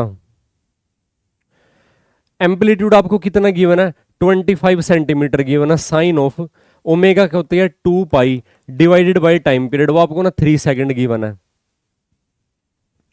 25 को जब आप ना 12.5 से डिवाइड करते हो आपको ना क्या वैल्यू मिलती है, यहाँ से यहाँ पे आपको वैल्यू मिलती है 1 divided by 2 is equal to, ये बन जाएगा sine of 2 pi t divided by 3। अब साइन के फंक्शन में आपको ना 1/2 वैल्यू ना कितने एंगल पे मिलती है, वो आपको वैल्यू मिलती है 30 डिग्री के एंगल पे, यानी कि पाई डिवाइडेड बाई 6। इसका मतलब क्या हुआ, आप ना साइन के एंगल को अगर आप ना यहाँ से कंपेरिजन करते हो तो आपको ना क्या वैल्यू मिलती है further, two pi small t divided by 3 is equal to pi divided by 6। इसका मतलब यहां से जब अपना टाइम की वैल्यू फाइंड आउट करते हो, पाई से पाई कैंसिल हो जाएगा, 3 टू जा और 4 डिवाइड में चला जाएगा, यानी कि यहां से आपके पास वैल्यू आती है 1/4 second still is equal to 0.25 second, ये वैल्यू आ जाएगी। ये टाइम तो लगा उसको ना मीन पोजीशन से लेके ना वाई तक जाने में। अब इतना ही टाइम उसको मान के चलो, वो ना मीन पोजीशन से ना वाई तक गया, कैपिटल वाई पॉइंट तक, उतना ही टाइम उसको लगेगा कैपिटल वाई से ना मीन तक आने में, और फिर उतना ही टाइम ना मीन पोजीशन से उसको एक्स तक जाने में लगेगा। दोबारा बता रहा हूं, मीन पोजीशन से वाई तक जाने में, क्यों, वाई मीन पोजीशन से ना कितने डिस्टेंस दूर है, 12.5 सेंटीमीटर, कितना टाइम लगा, 0.25। अब मान लीजिए अगर मोशन उसकी ना एक्स से स्टार्ट होती, तो एक्स से लेके वो पहले ना मीन पोजीशन पे जाता और फिर मीन पोजीशन से वो वाई तक चला जाता। अगर आप एक्स से 0 तक कंसीडर करते हो तो उतना ही टाइम लगेगा जितना 0 से लेके वाई तक जाने में है। तो टोटल टाइम को अगर आप ना मान लीजिए एक्सप्रेस करते हो, जो टोटल टाइम होता है, इस टाइम का आपको डबल करना पड़ेगा। टोटल टाइम क्या हो जाएगा, twice of T, twice of T करोगे 0.5 second is the required option, यानी कि जो सेकंड ऑप्शन है वो क्या हो जाएगा, करेक्ट ऑप्शन हो जाएगा। इस तरीके से आप इसको सोल्व कर सकते हो। अच्छा, एक इसमें सेकंड पॉसिबिलिटी भी बनती है, आप ये भी मान के चल सकते हो कि इसकी जो मोशन है वो ना एक्सट्रीम पोजीशन से स्टार्ट हुई है। एक्सट्रीम पोजीशन से अगर मोशन स्टार्ट हुई है तो यहाँ पे आपको कंसीडर करना पड़ेगा y is equal to A cosine omega t. आप उसे ट्राई कर सकते हो, लेकिन वो थोड़ा सा लेंथी पड़ेगा, ज़्यादा तो नहीं, लेकिन उसमें कैलकुलेशन है, ये जो लास्ट वाले स्टेप में वो इससे हल्की सी ज़्यादा कैलकुलेशन है, ये ठीक है अगर करने के पॉइंट ऑफ व्यू से देखा जाए तो इसे इजीली आप सोल्व कर सकते हो। होप आपको ये कंसेप्ट समझ में आया होगा। नेक्स्ट वन इज, अगर फर्दर आपको कोई डाउट हो तो आप ना मैसेज के थ्रू डिस्कस कर सकते हो। और ये प्रीवियस ईयर क्वेश्चन अभी अपकमिंग एस्टेट एग्जाम के लिए काफ़ी बेनिफिशियल रहने वाले हैं, तो आपने बड़े ही पेशेंस के साथ ये अटेंड करना है।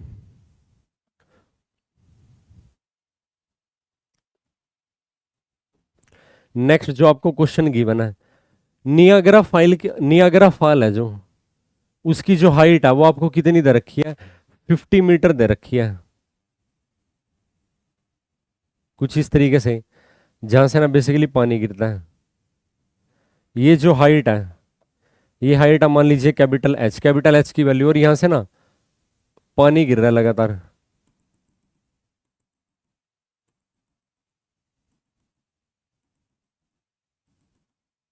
यहां पे ग्राउंड तक इस पे पानी गिर रहा है नीचे। हाइट आपको दे रखी है इसकी 50 मीटर। जो जे है, जे की वैल्यू आपको दे रखी है 4.2 जूल पर calorie. The difference in temperature of water at the top level and at the bottom level of the fall will be. Temperature का डिफरेंस बेसिकली होगा भी क्यों, पहली बात तो ये समझनी पड़ेगी। अब जब ना जो वाटर है, जब इसके नियाग्रा हिल के टॉप मोस्ट पॉइंट पे वाटर है, उसके साथ ना पोटेंशियल एनर्जी एसोसिएटेड है। जब वो ना डाउनवर्ड उसकी मोशन स्टार्ट हो जाएगी, वो पोटेंशियल एनर्जी ना काइनेटिक एनर्जी में कन्वर्ट हो जाएगी और यहाँ पे जाके वो हिट करेगा एक डेफिनेट अमाउंट ऑफ वेलोसिटी से या फिर मोमेंटम से। सो वो क्या करेगा बेसिकली, यहाँ पे जाके, क्योंकि ना एनर्जी का डिफरेंस आ रहा है, यहाँ पे पोटेंशियल एनर्जी की टर्म्स थी, आप ये लिख सकते हो ना, यहाँ पे जो एनर्जी है वो है उनकी पोटेंशियल एनर्जी, यहाँ पे ना काइनेटिक एनर्जी है। एनर्जी का ट्रांसफॉर्मेशन हो रहा है, एनर्जी का ट्रांसफॉर्मेशन हो रहा है। अब एनर्जी का ना कंप्लीट ट्रांसफॉर्मेशन क्या पॉसिबल है, क्योंकि एनर्जी का ना कंप्लीट ट्रांसफॉर्मेशन नहीं हो सकता बेसिकली, वो ना जैसे हीट की फॉर्म में एनर्जी लॉस होती है एक प्रोसेस के दौरान। सो वहीं से क्या हो जाएगा, टेम्परेचर डिफरेंस ऑब्जर्व हो जाएगा। मान लीजिए यहाँ इस पॉइंट पे टेम्परेचर T1 है, यहाँ पे इस पॉइंट पे टेम्परेचर की वैल्यू T2 है। अब टेम्परेचर ज्यादा कहाँ पे होगा, ये समझने वाली बात है। इस पॉइंट पे टेम्परेचर इस पॉइंट के रिस्पेक्ट में क्या हो जाएगा, ज्यादा हो जाएगा। The difference in the temperature of the water. अब मान लीजिए आप ना डिफरेंस को थीटा से रिप्रेजेंट करते हो, जो यहाँ पे जो कैपिटल जे है वो ना मैकेनिकल इक्विवेलेंट ऑफ हीट है। Mechanical equivalent of heat basically एक ना रेशो को रिप्रेजेंट करता है। हेयर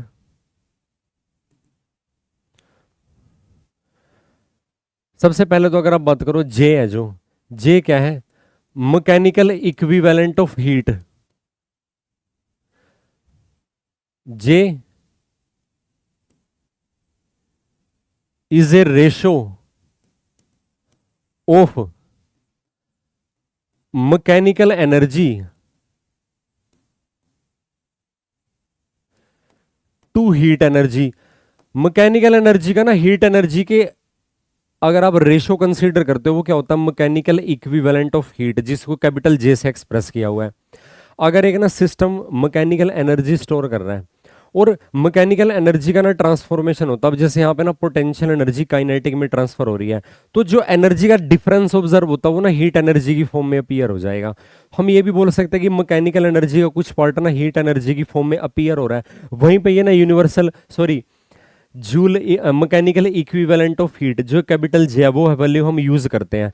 एक तरीके से मैकेनिकल एनर्जी को ना जब हीट एनर्जी के अंदर कन्वर्जन होता है वहां पे, सो इस तरीके से आप ना क्या रिप्रेजेंट कर सकते हो, इसका मतलब क्या हुआ, अगर आप यहां पे लिखो जो जे है वो बेसिकली किसके इक्वल हो जाएगा, मैकेनिकल एनर्जी की ना आपको ना रेशो लेनी पड़ेगी हीट एनर्जी के साथ।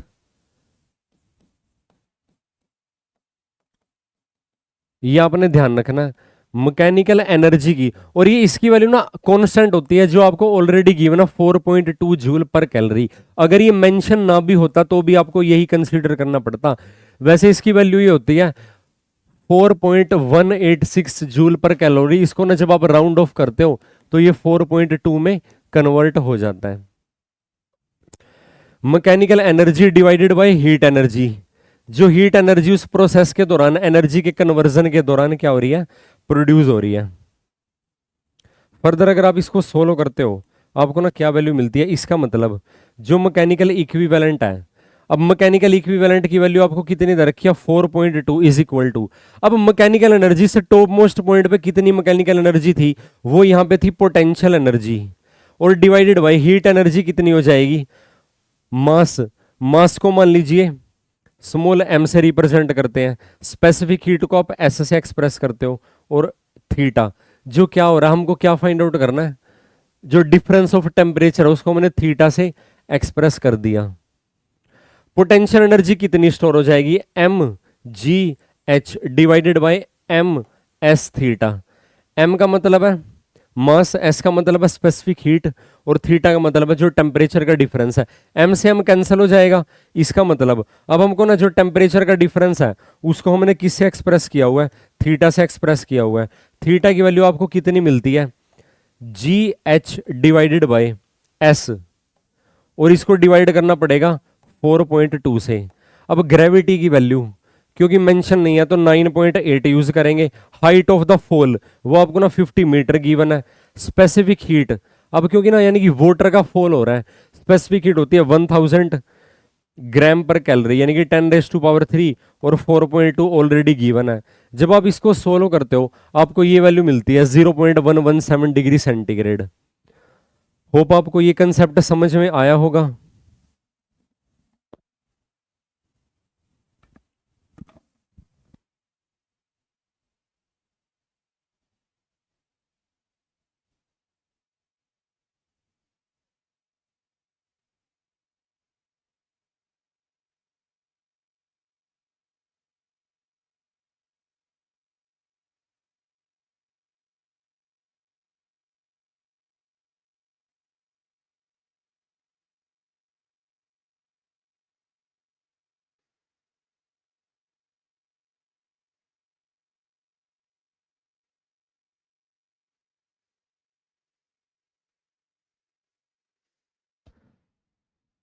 Hello, sorry for the interruption. So इस तरीके से आप ना ये टेम्परेचर के डिफरेंस की वैल्यू क्या कर सकते हो, फाइंड आउट कर सकते हो। होप आपको ये कंसेप्ट समझ में आया होगा। हीट एनर्जी और मैकेनिकल एनर्जी का जो एक तरीके से आपस में क्या होता है, कन्वर्जन होता है, उसके बेसिस पे ये क्वेश्चन था। मैकेनिकल इक्विवेलेंट ऑफ हीट जो जे से हमने एक्सप्रेस किया उसकी वैल्यू आपको पता होनी चाहिए, अगर मेंशन ना हुई तो आपको डायरेक्ट भी यूज करनी पड़ सकती है। नेक्स्ट वन इज एक यूनिफॉर्म चेन है। यूनिफॉर्म चेन है जिसकी लेंथ आपको कितनी गिवन है, कैपिटल एल गिवन है। मान लीजिए चेन को आप कुछ इस तरीके से एक्सप्रेस करते हो सेगमेंट की फॉर्म में। ये चेन है जिसकी लेंथ आपको कितनी गिवन है, कैपिटल एल, उसकी लेंथ आपको गिवन है। मास उसका क्या है, स्मॉल एम है। अब इन्होंने बोल दिया कि इसको ना टेबल पे रखा हुआ है, स्मूथ टेबल पे, यानी कि वहां पे ना जो फ्रिक्शन है उसकी वैल्यू 0 है। और जो इस चेन का ना 1/3 पार्ट है उसको ना वर्टिकली ना सस्पेंड किया हुआ है उस टेबल के एक एंड से। यानी कि अगर आप इसको ना डायग्रामेटिकली एक्सप्रेस करते हो, ये टेबल हो गई आपके पास। अब टेबल पे ना अगर आप इस चेन को रखते हो,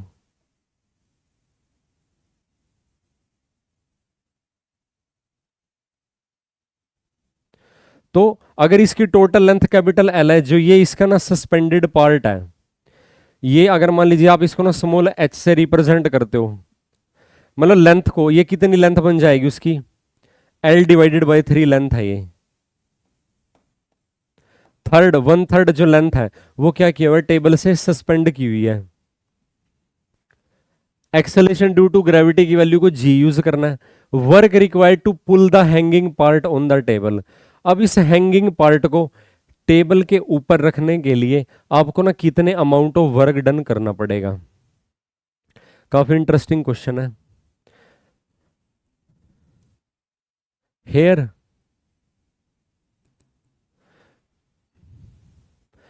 अगर आप ना इस हैंगिंग पार्ट को क्या करते हो, बेसिकली अपलिफ्ट करते हो, तो आप इसकी ना पोटेंशियल एनर्जी ही इंक्रीज करोगे देखा जाए तो। अगर आप इसको ना, इसको हैंगिंग पार्ट को क्या करोगे, अपवर्ड टेबल पे रख दोगे दोबारा, या इस एंड से इसको ना पुल करके उसको खींच रहे हो, to pull the hanging part on the table will be, कितना अमाउंट ऑफ वर्क डन करना पड़ेगा, जितना अमाउंट इसकी ना पोटेंशियल एनर्जी राइज हो जाएगी उतना अमाउंट ऑफ वर्क डन करना पड़ेगा ना। अब इसकी जो पोटेंशियल एनर्जी है, here work done is equal to the amount of potential energy stored in the hanging part. जो पोटेंशियल एनर्जी स्टोर होएगी ना वो सिर्फ ना हैंगिंग पार्ट में स्टोर होएगी। क्यों, मान लीजिए भी हैंगिंग पार्ट का जो सेंटर ऑफ मास है वो यहां पे है। सो सेंटर ऑफ मास ना अब टेबल के इस एंड के रिस्पेक्ट में ना एक बॉटम लेवल पे है, जो इसका सेंटर ऑफ मास है बेसिकली हैंगिंग पार्ट का, ये इसका ना जो सेंटर ऑफ मास है, center of mass is at, वो कितनी डेप्थ पे है इसके टेबल के कॉर्नर के रिस्पेक्ट में, इज एट,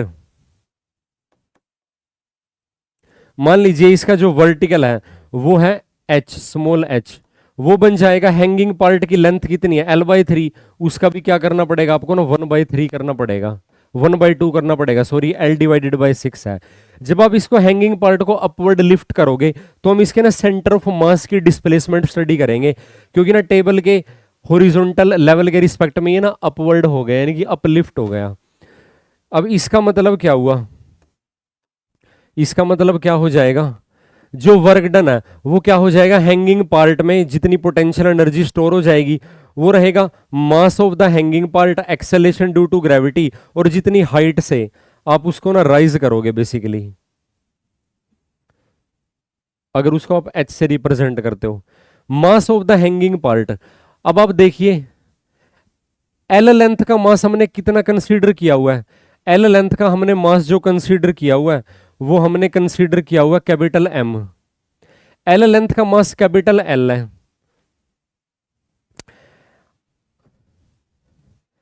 L/6 लेंथ का मास कितना हो जाएगा। मास तो आपको ना, अगर आप देखो ध्यान से, मास आपको कितना कंसीडर करना पड़ेगा, मास तो इसका कंप्लीट कंसीडर करना पड़ेगा, लेकिन हाइट इसकी सेंटर ऑफ मास के रिस्पेक्ट में कंसीडर करनी पड़ेगी, या फिर सेंटर ऑफ ग्रेविटी के रिस्पेक्ट में। इस बात का आपने ध्यान देना, हैंगिंग पार्ट का अगर आप ना मास देखते हो, यहां पे अगर मैं लिखूं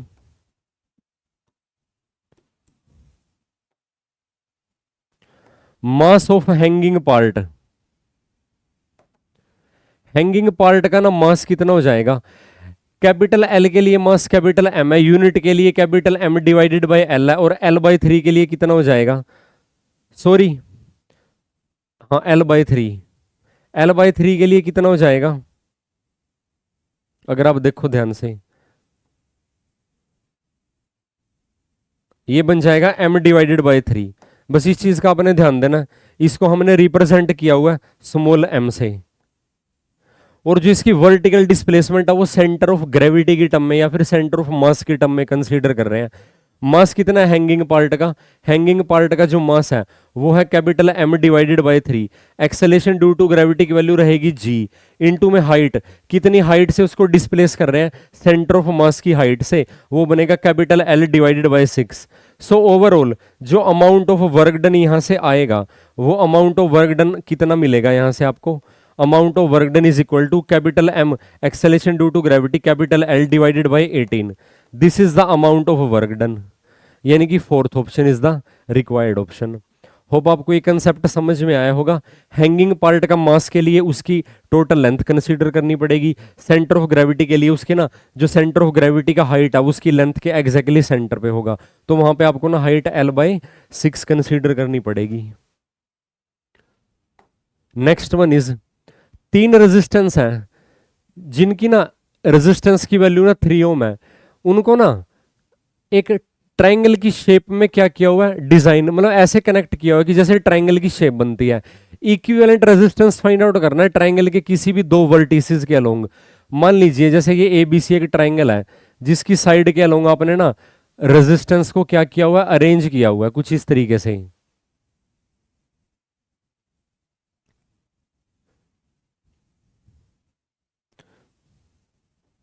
ये एक ना इक्विलेटर ट्रायंगल है ए बी सी, यहां पे ना जो हर रेजिस्टेंस है उसकी वैल्यू कितनी बन जाएगी, 3 ओम, 3 ओम और 3 ओम। अब ट्रायंगल के कोई भी दो वर्टिसेस कंसीडर कर लो, मान लीजिए बी और सी के बीच में आपको ना इक्विवेलेंट रेजिस्टेंस की वैल्यू फाइंड आउट करनी है। इनको कनेक्ट करके ना इनको ना पोलैरिटी भी दे देंगे, बी टर्मिनल पॉजिटिव पे या सी टर्मिनल नेगेटिव पे है।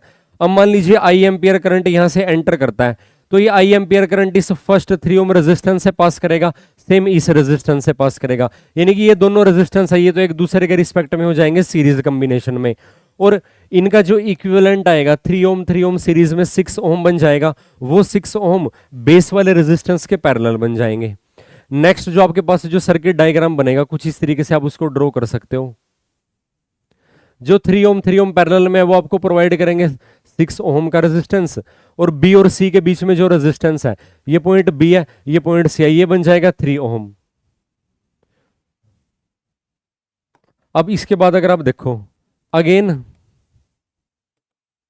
Hair 6 ohm and 3 ohm are connected in parallel.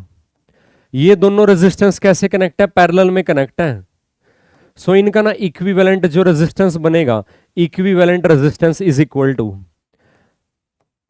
Product divided by their sum. ये डायरेक्ट फॉर्मूला होता है क्योंकि 1 by R parallel is equal to 1 by R one plus 1 by R two, LCM ले लोगे reciprocal कर दोगे, पैरेलल कॉम्बिनेशन का resistance होता है product of resistance divided by sum of the resistance. ये आ जाएगा 18 divided by 9 is equal to 2 ohm is the right answer, यानी कि सेकंड ऑप्शन। होप आपको ये कंसेप्ट समझ में आया होगा।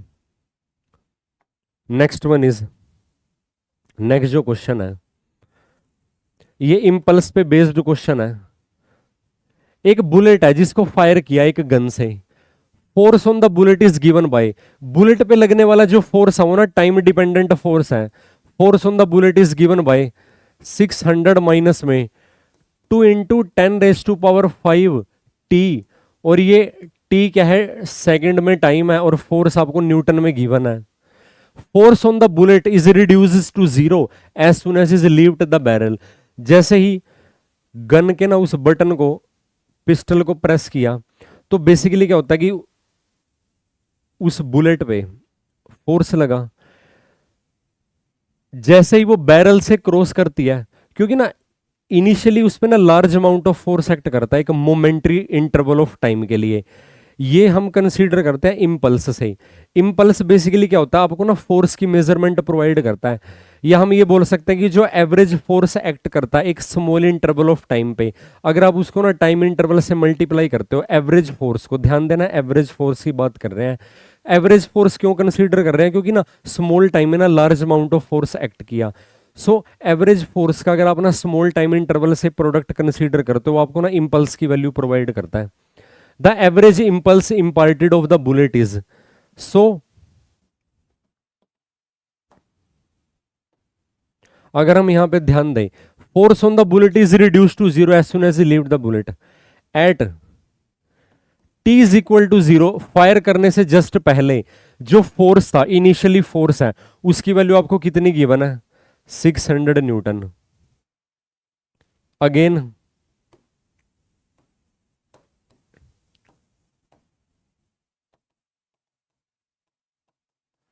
आफ्टर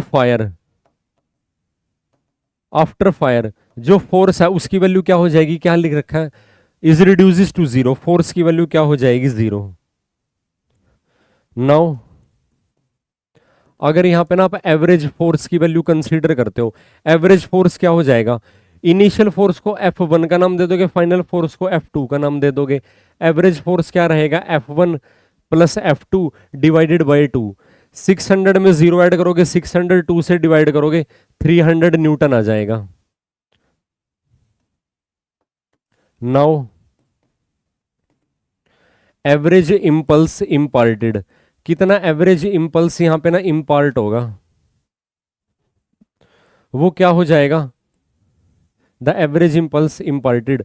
आपको ना एवरेज फोर्स को मल्टीप्लाई करना पड़ेगा स्मॉल इंटरवल ऑफ टाइम से, डेल्टा टी से। जितने स्मॉल इंटरवल ऑफ टाइम में क्या हुआ, वो एक्चुअली जो चेंज हमने कंसीडर किया हुआ वो कितने टाइम इंटरवल में, टाइम इंटरवल आप कितना कंसीडर करोगे, फोर्स यहां पे ना टाइम डिपेंडेंट आपको गिवन है। अब इसका मतलब एवरेज इंपल्स की वैल्यू कितनी आ जाएगी, एवरेज फोर्स की वैल्यू कितनी है, 300 न्यूटन इनटू में average impulse imparted,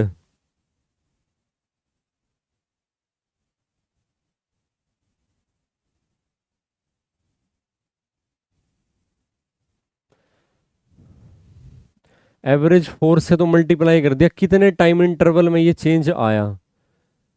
delta T की वैल्यू आप कैसे फाइंड आउट करोगे, delta T, the force on the bullet is reduces to zero as soon as it leave the barrel. The average impulse imparted to the bullet, average impulse कितना impart होगा bullet पे, जब क्या होगा,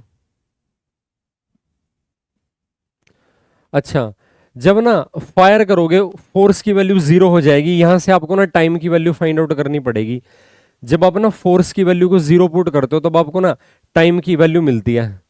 अब force की value को zero put करके टाइम की वैल्यू कितनी मिलती है आपको, टाइम का अगर आप कंसीडर करते हो 600 डिवाइडेड बाय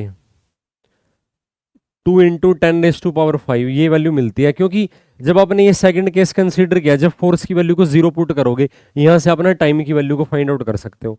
इसका मतलब जो एवरेज इंपल्स इम्पार्ट होएगा, अगर आप इसको कैंसिल करते हो तो ये न्यूमिनेटर में बन जाएगा 2, ये चला जाएगा 3 पे 300, तो ये आपके पास बन जाएगा 9 इंटू 10⁴ इंटू 10⁻⁻5, और फोर्स को हमने टाइम से मल्टीप्लाई किया, newton second still is equal to, यह आ जाएगा 0.9 न्यूटन सेकंड। ये एवरेज इंपल्स आ जाएगा यहाँ पे ना, यानी कि जो सेकंड ऑप्शन है ये राइट ऑप्शन है।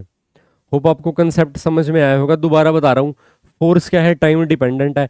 जब आप ना इनिशियल फोर्स कंसीडर करते हो जिसकी वैल्यू मैक्सिमम होती है, जो जीरो मोमेंट ऑफ टाइम पे है, सो उस केस में क्या हो जाएगा, फोर्स की वैल्यू मैक्सिमम हो जाएगी। फायर करने के इंस्टेंटली क्या हो जाएगा, फोर्स जीरो हो जाएगा, क्योंकि एक बिल्कुल स्मॉल इंटरवल ऑफ टाइम के लिए तो मैक्सिमम फोर्स एक्ट करता है, उसी को हम इंपल्स बोलते हैं, जो बेसिकली एवरेज टाइम के लिए एक्ट करता है। जब अपना टाइम को फोर्स को जीरो पुट करोगे, वहां से अपना टाइम इवेल्युएट कर लोगे कि कितने मोमेंटरी टाइम के लिए ना फोर्स की वैल्यू में कन्वर्जन हुआ, एक मैक्सिमम से मिनिमम वैल्यू हो गई। होप आपको ये समझ में आया होगा। नेक्स्ट वन इज, नेक्स्ट जो क्वेश्चन है, एक स्टोन को ना ड्रॉप किया हुआ है एक ना बैलून से, जो कि ना अपवर्ड डायरेक्शन में मूव कर रहा है यूनिफॉर्म स्पीड के साथ। उससे ना एक स्टोन को फॉल कर दिया। बैलून ग्राउंड से ना 50 मीटर हाइट पे है जब उससे ना उस पेबल को थ्रो किया गया, उस स्टोन को थ्रो किया गया। स्टोन ग्राउंड पे नीचे गिर गया। Height of the balloon from the ground when stone is hit the ground will be, जब ना वो स्टोन उस बैलून से फ्री होके ग्राउंड पे हिट किया, उतने ही टाइम में बैलून की भी तो कुछ अपवर्ड डिस्प्लेसमेंट हुई होगी। तो बैलून ने ना कितना टोटल डिस्टेंस ट्रेवल कर लिया उस टाइम में जब ना वो स्टोन ग्राउंड को हिट किया, वो हाइट। और क्योंकि ना the height of the balloon from the ground when the stone hit the, और ऑलरेडी वो ना 50 मीटर की हाइट पे है ही है। यहां पे हम ना दो केस तरीके से केस डिस्कस करते हैं। यहां पे तो आप ना बैलून की मोशन के बारे में बात करोगे, बैलून मोशन।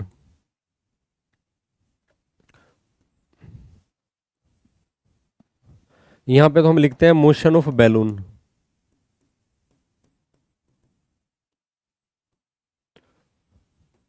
और यहां पे हम लिखते हैं मोशन ऑफ स्टोन। जो स्टोन की मोशन है वो क्या है, मोशन अंडर ग्रेविटी है, अंडर ग्रेविटी मोशन है ये तो, यूनिफॉर्म एक्सेलेरेशन के साथ। और जो बैलून की अपवर्ड मोशन है, यूनिफॉर्म वेलोसिटी से जा रहा है। जो इसकी वेलोसिटी है वो यूनिफॉर्म है 5 मीटर पर सेकंड, और ये कांस्टेंट है बैलून जो अपवर्ड वेलोसिटी से जा रहा है, यानी कि जो इसकी एक्सेलेरेशन है वो सिंपली जीरो है।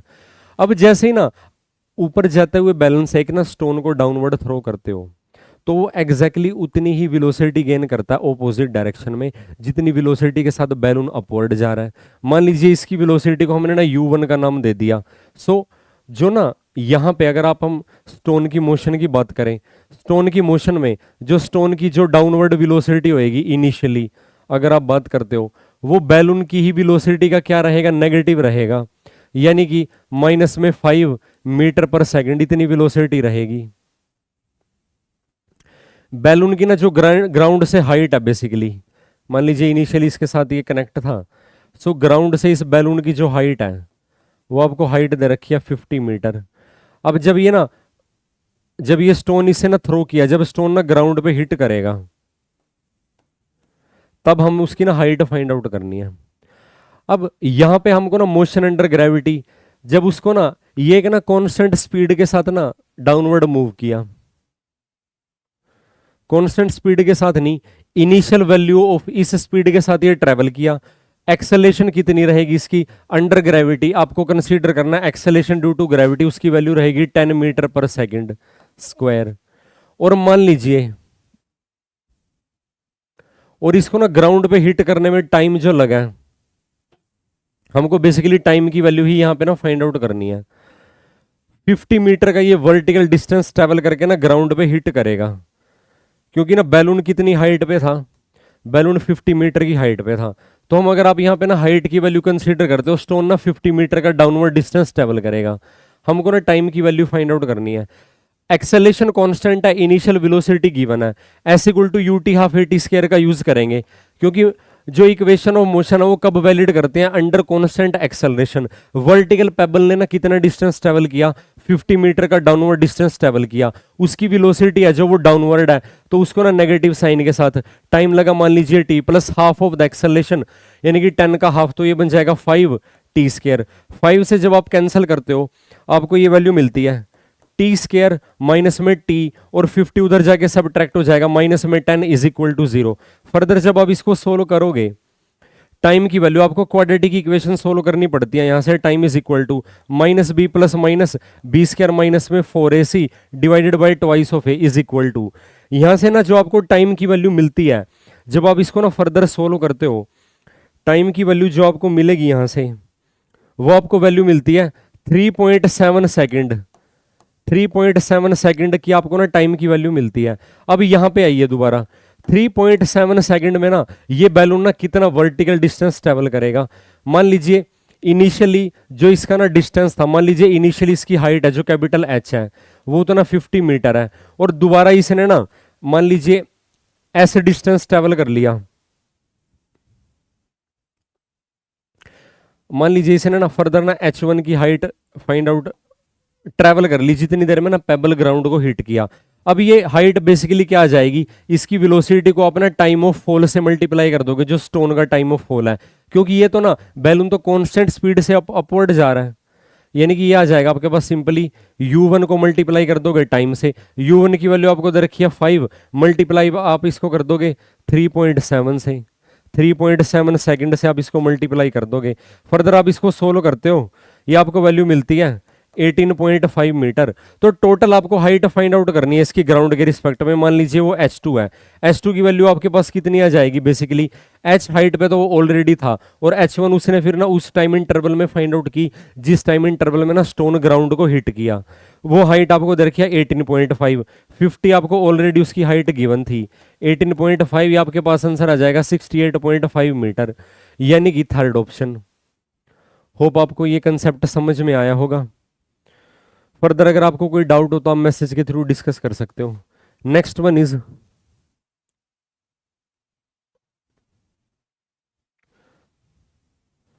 जो आपको नेक्स्ट क्वेश्चन गिवन है, मून क्या है, अर्थ का ना नेचुरल सैटेलाइट है। अब वो ना अर्थ के अराउंड ना एक डेफिनेट स्पीड से ना ट्रेवल कर रहा है। अब इन्होंने क्या कहा है, अगर हम यहाँ पे ना अर्थ को कंसीडर करते हैं, ये यहाँ पे ना सेंटर पे अर्थ है,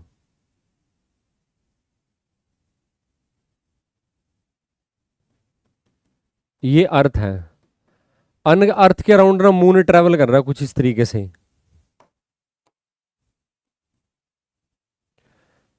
मून का मास मान लीजिए ना स्मॉल m है, अर्थ के रिस्पेक्ट में इसकी जो ऑर्बिट है, अर्थ की सरफेस के रिस्पेक्ट में इसकी हाइट को हम मान के चलते हैं स्मॉल r से इसको रिप्रेजेंट करते हैं, सॉरी h से रिप्रेजेंट करते हैं इसको हम, ये मून का ऑर्बिट है,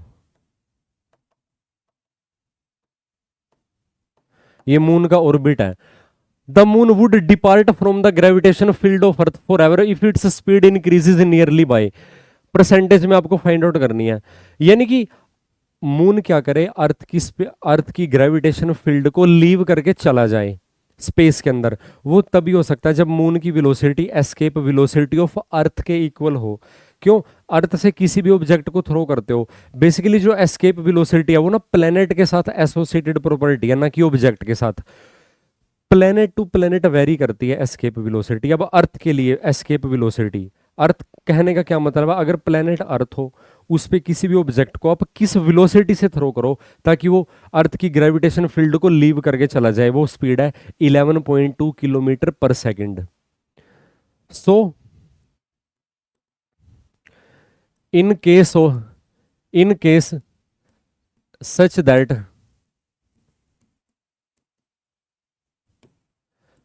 the moon never return in the gravitational field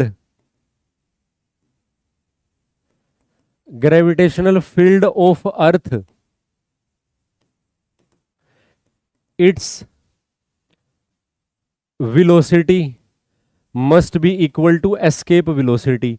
जो उसकी वेलोसिटी होगी वो कितनी हो जाएगी, escape velocity of earth, earth planet के लिए जो एस्केप वेलोसिटी एग्जिस्ट करती है, एस्केप वेलोसिटी के साथ उसको थ्रो कर देना चाहिए। सो इसका मतलब क्या हुआ, जो वेलोसिटी है वो एस्केप वेलोसिटी के इक्वल होना चाहिए। अगर वो एक डेफिनेट अमाउंट रेडियस के ऑर्बिट में ट्रेवल कर रहा है, एस्केप वेलोसिटी और ऑर्बिटल वेलोसिटी के बीच में क्या रिलेशनशिप होल्ड करता है, √2 times of the orbital velocity. अब आपको ये फाइंड आउट करना है उसकी स्पीड को कितने वैल्यू से बढ़ा देना चाहिए। अब हमको ये तो पता चल गया कि उसको एस्केप वेलोसिटी के साथ थ्रो करना पड़ेगा, लेकिन हमको ये बताना है कि भी ऑर्बिटल वेलोसिटी के अंदर कितना इंक्रीमेंट करें कि वो वेलोसिटी एस्केप वेलोसिटी के इक्वल बन जाए, ये वैल्यू फाइंड आउट करनी है परसेंटेज के अंदर। इसका मतलब क्या हुआ, आपको क्या फाइंड आउट करना है यहां पे, अगर हम ये देखें कि escape velocity is equal to √2 को आप एक्सपेंड करके लिख लो 1.41 times of the orbital velocity, इसको आप फर्दर लिख लोगे orbital velocity plus 0.41 times of the orbital velocity. अब आपको ये वैल्यू ना परसेंटेज में फाइंड आउट करनी है। ये पहली वैल्यू है, एस्केप वेलोसिटी में से ऑर्बिटल वेलोसिटी की सब्ट्रैक्ट कर दो, is equal to 0.41 times of the orbital velocity. Percentage के लिए ऑर्बिटल वेलोसिटी से डिवाइड कर दो, यानी कि difference of the velocity divided by orbital velocity. और परसेंटेज के लिए आप इसको ना 100 से मल्टीप्लाई कर दो, यानी कि 0.41 को जब आप ना 100 से मल्टीप्लाई कर दोगे तो आपके पास परसेंटेज में आंसर आएगा 41% अप्रोक्सीमेटली। यानी कि ऑर्बिटल वेलोसिटी, चाहे कोई भी सैटेलाइट अर्थ की सरफेस के रिस्पेक्ट में किसी भी ऑर्बिट पे ट्रैवल कर रहा हो, तो वहां पे अगर उसकी ऑर्बिटल वेलोसिटी का 42% इंक्रीज कर देंगे तो वो क्या बन जाएगा, बेसिकली उसकी ग्रेविटेशन फील्ड से लीव कर जाएगा। 42% is the right answer. Hope आपको ये कंटेंट समझ में आया होगा। So finally last but not the least, ये आपको ना अल्फा बीटा गामा बेसिकली क्या है, लीनियर एक्सपेंशन कोफिशिएंट और सरफेस एक्सपेंशन कोफिशिएंट और वॉल्यूम एक्सपेंशन कोफिशिएंट गिवन है। एक बार हम इन पे ना डिटेल में बात कर लेते हैं। Linear expansion of a metal, अगर एक मेटल को आप हीट करते हो उसके अंदर ना एक्सपेंशन प्रोड्यूस हो जाती है, यानी कि टेम्परेचर राइज करने से ना उसकी लेंथ के अंदर इंक्रीमेंट आ जाएगा। उसके बाद सरफेस एक्सपेंशन लिखा हुआ है यहाँ पे वर्ड, या फिर एरियल एक्सपेंशन, एरियल एक्सपेंशन। और फाइनली जब आप लिखते हो इसको, ये आप लिखते हो वॉल्यूमेट्रिक एक्सपेंशन, वॉल्यूम एक्सपेंशन भी लिख सकते हो इसको, वॉल्यूम एक्सपेंशन। अगर ना एक एल लेंथ की रोड है, इनिशियली जो उसकी लेंथ है मान लीजिए एल नोड से एक्सप्रेस किया, उसको ना T amount of temperature delta T मान लीजिए उससे राइज किया, उसके राइज करने के बाद ना इसकी लेंथ बन जाएगी फाइनली एल। सो ये जो डेल्टा एल है, delta L is equal to यानी कि फाइनल लेंथ माइनस में इनिशियल लेंथ, ये किस पे डिपेंड करती है, बेसिकली ये डिपेंड करती है, अगर आप इसको ना एक्सप्रेस करते हो L is equal to L not 1 plus alpha rise in temperature delta T, इस तरीके से आप इसको एक्सप्रेस करते हो। सो फर्दर अगर आप यहां पे देखोगे एल्फा की वैल्यू आपको कितनी मिलती है, L minus L nought divided by delta T, इसका मतलब है एल्फा की वैल्यू आ जाएगी delta L divided by delta T. ये volume linear expansion coefficient alpha है। ऐसे ही आप ना एरियल एक्सपेंशन में फाइंड आउट करते हो, एरिया के अंदर जितना इंक्रीमेंट होता है, यानी कि आप इसमें लिख सकते हो जो आपके पास है ना बीटा होता है, बीटा को आप कैसे लिख सकते हो, जो बेसिकली ये तो लेंथ के अंदर एक्सपेंशन है, ये ना एरिया के अंदर एक्सपेंशन हो जाएगा पर डिग्री राइज इन टेम्परेचर।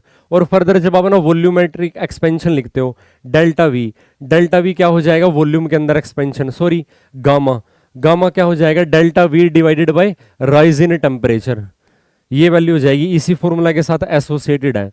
अब हमको ना क्या वैल्यू फाइंड आउट करनी है, अब आपको सबसे पहले ये पता होना चाहिए एज क्या लिखते हो, जो बीटा एग्जिस्ट करता है, बेसिकली बीटा की वैल्यू कितनी एग्जिस्ट करती है अल्फा के कंपैरिजन में, बीटा की वैल्यू ना कितनी एग्जिस्ट करती है, beta is equal to twice of alpha.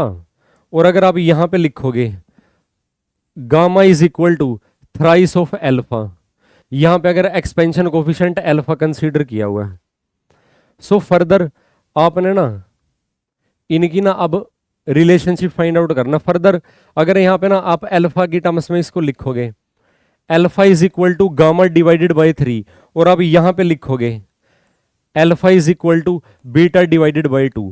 मैं इसको फाइनली यहाँ पे लिख रहा हूँ alpha divided by 1 is equal to alpha का बीटा के साथ क्या रिलेशन है, beta divided by 2 still is equal to alpha का गामा के साथ क्या रिलेशन है, गामा डिवाइडेड बाई 3 6 यहाँ पे एलसीएम आ जाएगा तो ये लिख सकते हो 6 alpha is equal to 3 beta is equal to twice of gamma.